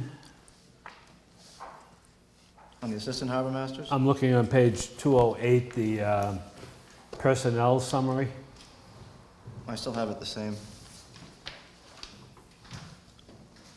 Assistant harbor masters? Right. Yeah. Oh, sorry, you don't have that. Oh, I got you. I thought you meant the money.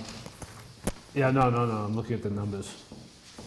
Yes, I added a few harbor masters, yep. But there's no increase in the budget. You're still Nope. at $25,000, Right. but you're having 35. Yeah, they're still the same amount of hours. Oh, you're just gonna have more It's still the bodies. same amount, more bodies to cover, yep. Gotcha. Thank you. Especially because of up at the bridge work. I needed Yep. some extra guys to cover Yep. everything, with everything that's going on. Yep. Who pays for people to go to the bridge work? The company? DOT. Yeah, okay, Yep. thank you. What do they do up there?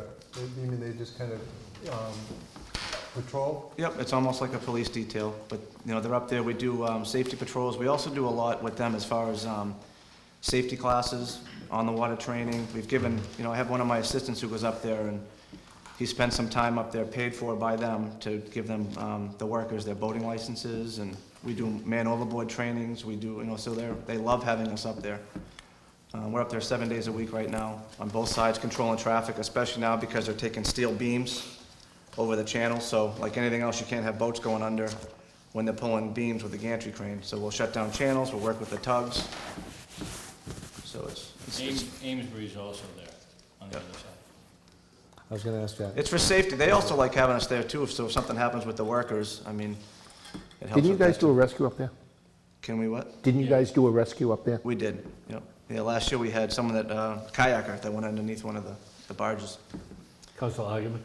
Yeah, I was just wondering, if the hours didn't change, so are these really full-time equivalents, or are they part-time, or some of them? I'm the only full-time guy in my department. Okay, all I right. have 45 employees, which are all seasonal part-time, so. Yeah, because I think there's a typo, because it says that they're full-time equivalents, so that's, because it made it look as if you had more Yeah. full-time employees than the police. That didn't seem likely. Right, no, I'm the only full-time guy. Yeah. Yeah. Where are you So, looking at the time? on page 208, Never even it noticed. listed as four I didn't either, full-time yeah. full-time equivalents. And I was trying to figure out how that could be possible. And of course, Yeah, but- He's building an empire. Yeah, exactly. There's a palace down there gonna go. And 15 of them only get a total cost of $25,000. Right.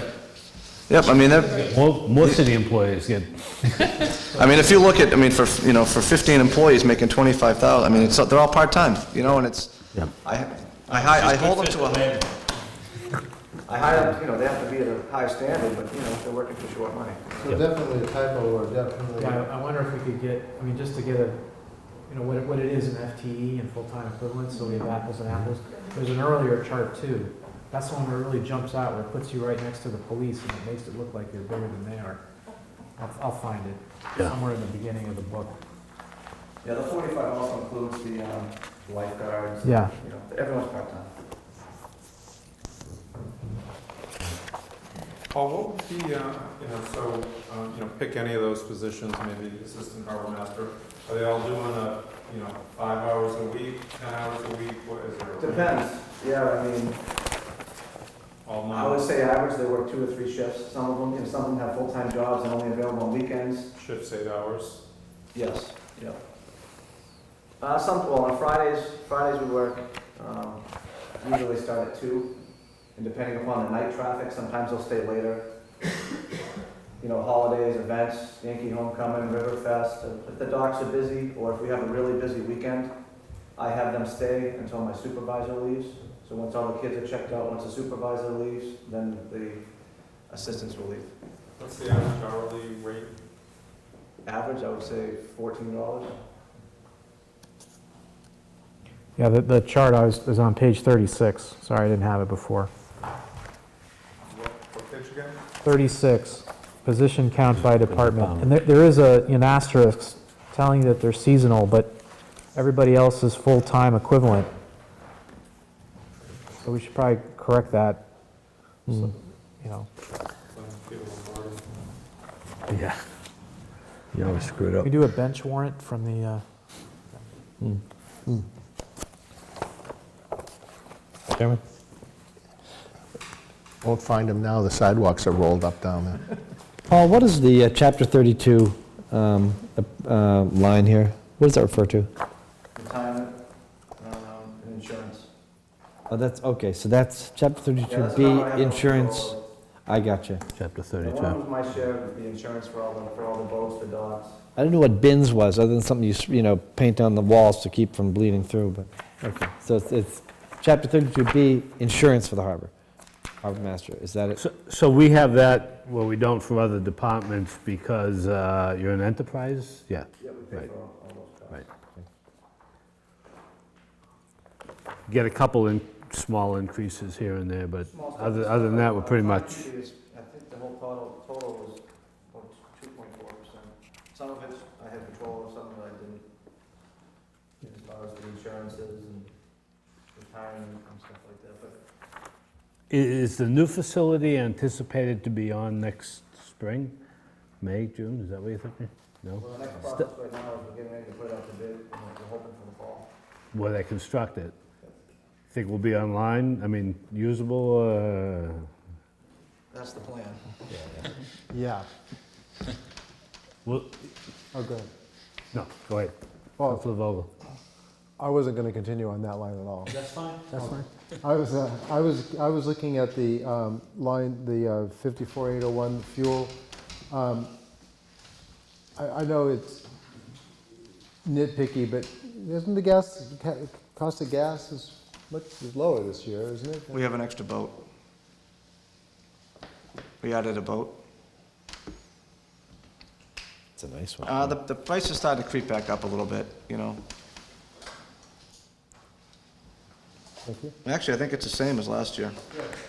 Which, You know, It's fiscal year 15, but it's increased from 14. The fuel increased from about, I forget what it was, 7 to 12 or whatever, when the rates went up. Yeah. And then the addition of the other boat that's operating, and sometimes most of the time, all three are operating, so we're burning more fuel, so when the cost came down. okay, so you're burning more fuel, that's the answer. Thank you. So the boat you're adding is the pontoon boat? The boat that I'm in, The The red. one with the That's the new one? hibachi? the safe boat. Bocce. Well, I have a question about something that's not in your operating budget, but you kind of reference the fish pier project in your objectives. That is currently going up a bit, 100%. They provide boating and fish access with zero cost to the city. The bulkhead project? Fish pier project, The embayment? well, it's on page 206.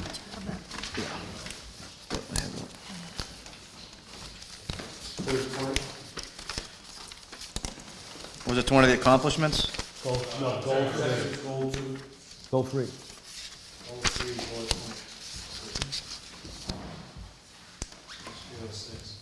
Okay, yep. So, maybe if you could talk a tiny bit about what exactly that is, and here's really Sure. where I'm going with it. A week ago, some meeting of the Budget Finance Committee, we were looking at the city's capital improvement program. And Okay. one of the projects that's listed there is the fish pier abatement dredging project. Yeah, I'm familiar with it. I can go over So that. we were kind of like, is that something we really need to do on the city side? The funding for it, which probably wouldn't be till 2017. Again, the capital improvement program is kind of, it's a list of all the things we think we need to do and want to do. Right. Doesn't mean we're gonna do them, but it had a pretty hefty price tag in the $600,000 range. Yep. And Well, I was wondering if that's. The objective says it will be paid for 100% by boating and fishing access. That's two separate, just so you don't get confused, I'm asking you if it's the same project. they're two separate piers. That's what I thought. You have the commercial fish pier by my office, and then the fishing pier is at Cashman, Yeah. which is under construction right now. That's, all right, Yeah, that's a $250,000 project that's being paid for completely by the state. by the state. Yeah, fishing and boating. Oh, when you say boating and fishing access, that's state. Yep. That's one of the projects that's going on down at Cashman Park right now. They're redoing that whole ramp, making it handicap accessible. It's always been a fish pier in the land management agreement that we have. They're just making it better and up to code. They're gonna have a fillet table down at the end, they're gonna have a water pump, they're gonna have benches, all the rails will be, like I said, all up to code, unlike they were before. So, and they're adding 20 feet westerly. So on the embayment, is that something the Harbor Commission's involved in, or, what are your thoughts on that? We're kind of going back and forth about, is it Yeah, I mean, viable? I think I'd had a talk with Council Cronin, we talked about that. It's pretty important now because still is a lot of use. I mean, you still have the tuna fishermen, the lobster guys. We still do have 3 commercial fishermen that use the fish pier. Would we have more if it was dredged properly? I don't know if it would increase more, but, to continue the use. Eventually it's gonna get to a point, if it's the way it is, I believe it's gonna fill into a point where they can't get in. The Lisa Ann, luckily he got a smaller boat. That's probably one of the bigger ones that go in there. In terms of source of money for that, I mean, it's kind of, in the capital improvement program, it's kind of loosely, grants, free cash. Yeah, myself and the commission, we haven't talked too much about dredging that, as, with everything else we have going on. State funds available for something like that? Possibly. Yep. That could be the next one I go for. With the facility and everything at Cashman, we kind of put it, future things to talk about. But what it was boats like the Lisa Ann weren't able to get in there at low tide, or dead low. But I can certainly look, you know, for state funds versus us having to pay for it. There's Sea Grant, there's. Well, Yeah, we've gotten a lot of money from them. You know, we got almost 450. I think the problem was under the CIP, it was the planning department that was driving the bus, and I think we'd be a lot more comfortable if you did it, because it's what you do. Right, We hadn't heard from you before, we only heard from planning. right. Yeah, I would say it's important, but it's definitely, I wouldn't say it's on the top of my list of things to do with everything else that we have going on. Got it. Well, with the fish pier, where's the dinghy dock going to be? On the fish pier, or Same spot that it's currently now. are we gonna get any security on the dinghy dock? Yeah, that's part of the program. They're supposed to put a gate up, which is another benefit to it. Ask that. Yeah. It's only been 2 years. Yeah, it works good for a couple of reasons, because, you know, it keeps the fishermen from going down, and also, if we have some type of code or a key card, Yeah, make sure that the people that are also having access to the dock are paying, right, you know. right. Requires less supervision, really, for Right. someone who's down at the launch area, so. Yep, that was part of the agreement that we had with them, was I did want to put a gate up there. And we're also on Tuesday, on Wednesday, we were supposed to do it tomorrow, but due to the weather, we have $93,000 worth of brand-new docks, again, that the Fishing and Boating Access paid for, which we'll be putting in on Wednesday. All brand-new docks for Cashman Park. Good. Well, Any other questions, comments? Paul, thank you very much. You guys were easy on me. actually, I do have one short question, Charlie, if I could insert this. Sure. Too late, you missed your chance. I'm out of here. I already thanked them. All right. Pump out. Already voted. Do you guys, how do you work that out? Do you pump out into the sewer system? Oh, I knew he was. Pay a separate fee to the sewer department for that, or how does that work? No, You know, they just accept it? yes, that's the way it's been set up, yep. I never knew how that worked. Okay, thank you. Wednesday night, the Budget and Finance is meeting, we put it on the agenda, the harbor master fee increase, we got, That's why I brought And him I was gonna tonight. give you a call, Charlie, and I'll call you tomorrow morning if that okay. works. Right, thank you. One of the questions that might be asked that night, I'm just guessing it might be asked, was how come Cashman Park, and I know you have to go through the state to get an increase in ramp fees, but why wouldn't we be entertaining higher fees for transients? And I know they can only be used there, but I also know there's a crossover with staff that up it to, you know, whatever the state will allow us, $7, $10. I mean, it's been $5 forever down there. Cashman Park, Cashman Park. it's 10. 10 now. Is it We 10 did now? go up. Yep, we increased it. Okay. The state increased it. When was that? Last year. The season's pass is 100, and the daily ramp fee is 10. The season pass used to be 75. Used to be 75. That was the benefit. So it also, my goal was to try to sell more seasons passes, you know, so there's less, you know, money flying around, and Okay. How much of that do we get to keep, how much goes to the state? we keep it all. All of It all? Yep. Thank you. Thanks, you guys. Human Resources and Benefits. Well, We are on page, You weren't actually, but you were usurped by the mayor. page 184. should take some time. That's Should take some okay. time. The new girl can be last. Well, we moved her up, she had to go to a meeting. Okay, here's the, Yeah. I know.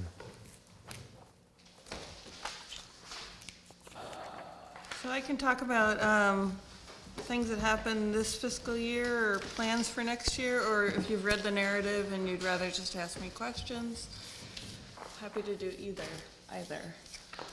When was the walking program done and your accomplishments? The Fitbit, that was this fiscal year. Pam Palumbo, the nurse down in the health department, she manages the wellness program along with the Public Employee Committee, the PEC Were group. city councilors notified of that, do you know? I don't know. I don't think we were. I don't think we were. Since I'll few have of to make us sure do like to walk. I should make sure you're on those emails. You heard it was fixed? It was town, all different towns were in it, and Amesbury came in first. Just a little FYI. That's because the city councils weren't there, that's it. Well, maybe I have to Don't make a mind note mine. of that. I walk It 4 was, miles it was every fixed day. anyway, don't you know that? The fix was in. So do you get any of those notifications about programs? Like there's a Couch to 5K coming up starting next Monday. No, not next Monday, a couple weeks, to prepare people for the Yankee Homecoming 5K, the Tuesday night race. So it's meeting down at Cashman, and if you're a runner or a walker or neither, a beginner, and it's a program that anyone could take advantage of. The answer is no, we don't get those. Okay, so Would you like to be? Yes, sure. Okay, there you go. No. Jack prepares for the bed race? Who said no? I can screen the emails. Can you put an unsubscribe notice on it? You can, yeah, really, on the bottom. Yeah, I mean, If you do not want to get these emails, you can choose Just to. let us know. Or you can, what you could also do is hit delete. We're actually training for the bed race. You can sit in the bed and the rest of the push. Are you going to do the bed race? No. Okay. Just so you know, you probably will be. Last year, so. What? 2 months down the road. Are you serious? His office. You gotta go back in training for that. Is that been available? I could use that, Dave. I think I'm going to be busy that night. Sorry to get back. Are we making progress finding out what happened to the, For the reimbursements? the person a couple years ago who was provided health coverage? And We've got to the bottom now. after he was deceased? He was, Are you getting to the bottom of that? for 8 years? Yeah, really. So we'll get that unhealthy. for the budget and finance? We have that, and we're just putting the final details on it, Tracy and I, to get to you for Wednesday. For Wednesday. tonight's meeting. That Wednesday, oh, great. Yeah. Thank That's you. when you want it, right? If we could, yeah. Yeah. We'll have it. It's almost done. We just have Almost to done. ask Did you find Maya for one more 2012? No. You haven't found? Our last ditch effort now is we're contacting Maya tomorrow. The building and all the electronic files have been scoured. Okay, now, and also, I was looking for what we paid to Maya for person A and what Maya reimbursed us Yes. for person A, and to see if there's a discrepancy. Yeah. I'd And just the like to pro- comment that, You will get that. And the process going forward. Yeah, we've. Currently we put- and we going put in forward. a President Bryan, process so it doesn't. this is something that myself and Council Cronin brought up last year. We were told a lot of lies by the previous person that they didn't pay for deceased people. City councils or school committee, past or present, didn't owe any money, then we find out it did. So I just want to commend you for being honest and upfront and out in the open. It's very appreciated by myself, so I just want to thank you. You're welcome. We want to get to the bottom of it too. So we have put a lot of things in place, and I know a lot of things we're not getting reconciled. And what we're trying to do, and one of the goals that we're already making strides, but between the school HR office, our office here at the city, and retirement, really trying to get the communication working, because the processes need to be streamlined. So if you look at even my comment for, FY16, a year of defining and streamlining processes while creating efficiencies and improved employee Are access. people still in payment plans? Or- Oh, yeah. But will they charge any interest? No? Well, that goes through a third-party administrator, so they're billing them. But I'm trying to change that whole process too, because they're calling it COBRA, and it's not truly COBRA, so I don't We're talking like big that money process. they owed and for many, many years, Yeah. and not to do any interest. Yeah, and that's a third-party billing. They were calling it retiree billing. They weren't all retirees, and they were also calling it COBRA, and it's not COBRA, so I'm all over that. Thank you, Tracy. Yeah. So one of the big things that happened, and you talked to Julie about the line items with the HR, or the payroll and benefits coordinator, Chris Accardi, moved from her budget to mine, and the payroll line item for Paydata is our software, our system, and that's now in my budget, so she lost it and I now have it, both of those. But you did get a raise, right? Because it was 51,000. It was 50, so the 57 is the salary with a 1.5 cost of living. So I don't know why it was 51 in her budget. And, yeah, it was I think it was a $5,000 or $51,517. $6,000 raise that he got for going up to the. Oh, and then part of the year he was in my budget. There was that $5,200 or something. But it was a raise because he got more duties and everything. It Right. was a supplemental budget Right, midway through right, the we- year. we approved that, when he right. was up, when his Right. position was upgraded. Right. So that's what it was too. And then I put in a 1.5 COLA, which Peter Lombardi and I talked about. Because he's not a before. union person, right? Correct? I'm sorry? He's not in the union. Correct. Right. Nor am I. Any other questions on the FY? I had a question on your hours. Is that going to be same for 2016? The drop-in hours? It says drop-in hours, Mondays 8 to 10, Wednesdays 11 to 1, Thursday 5 to 7 for walk-in. So if someone comes in and has a question, they can't talk to anybody?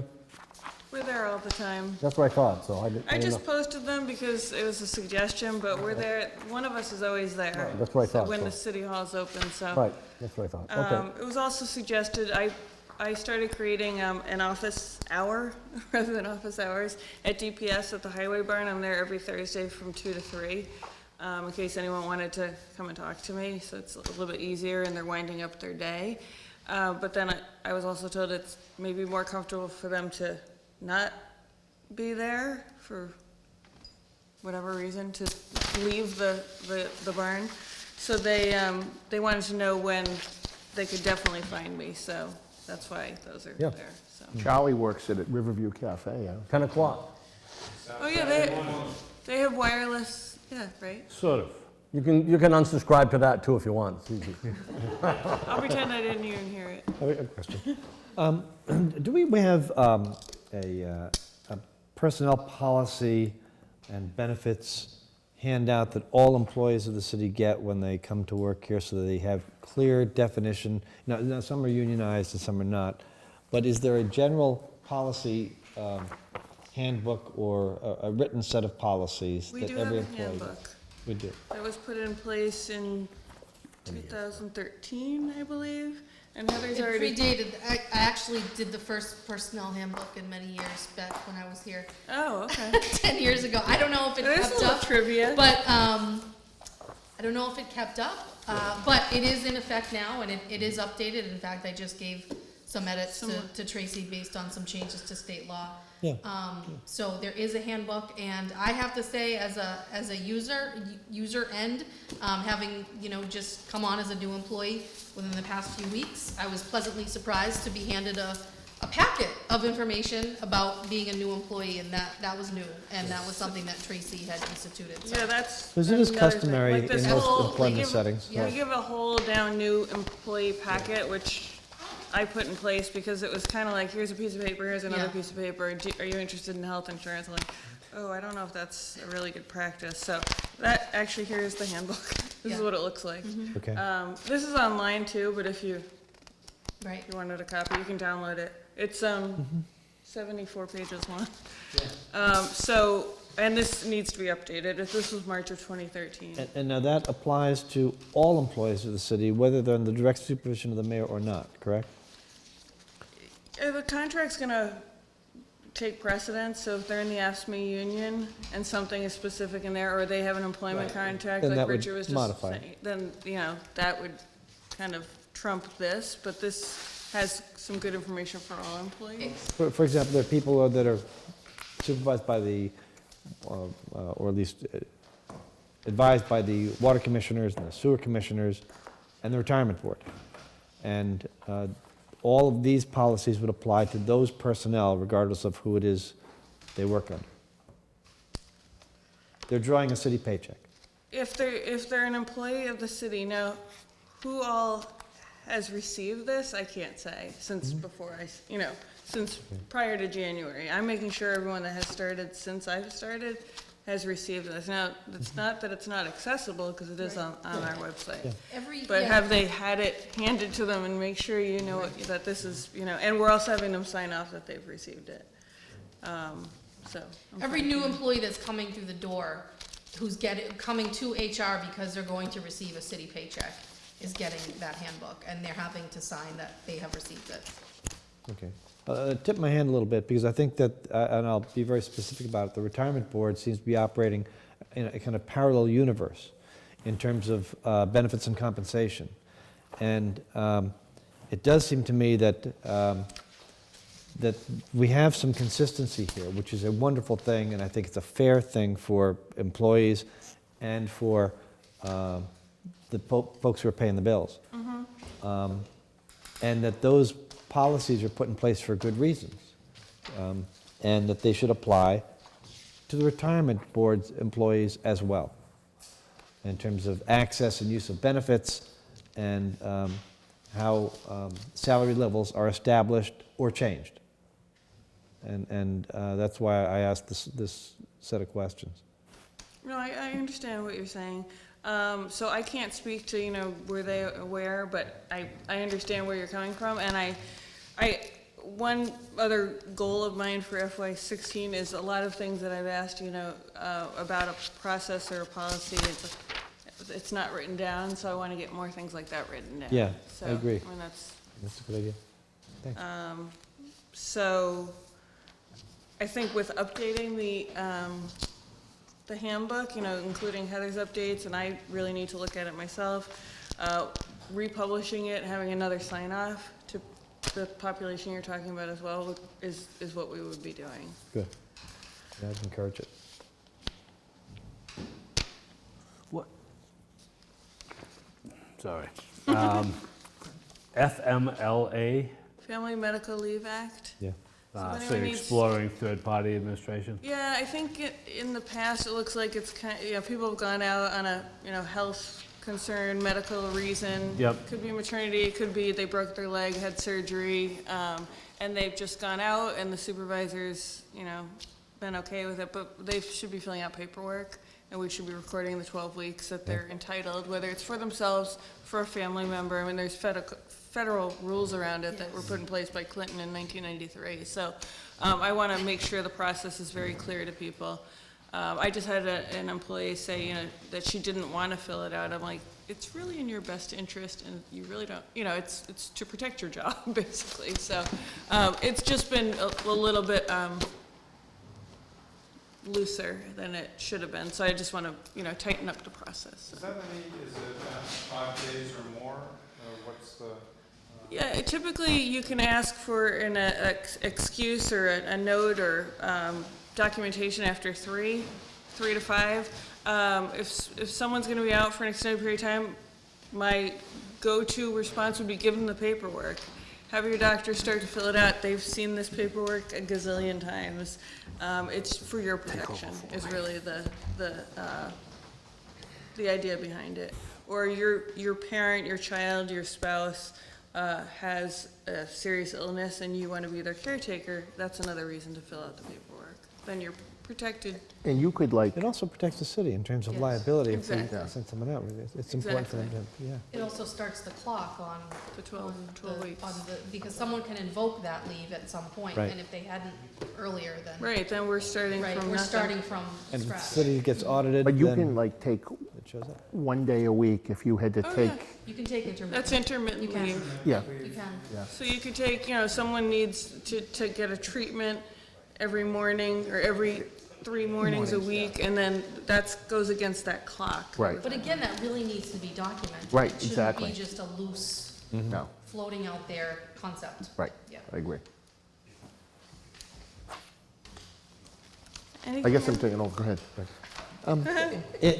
In that general regard, the use of benefits, who monitors the use of benefits? Let's say sick time or personal days, whatever it is, depending on the contract. Is that monitored and reported back to you by the department heads, or do they apply directly through you to keep track of that stuff? Sorry. I don't know why you're giggling. There must be something. I said, am I smiling? It's very decentralized It at is. the moment. That was one It of the is first questions I decentralized. asked. Everyone has their own system. I believe everything's being tracked by department, but everyone has a different way of doing it. So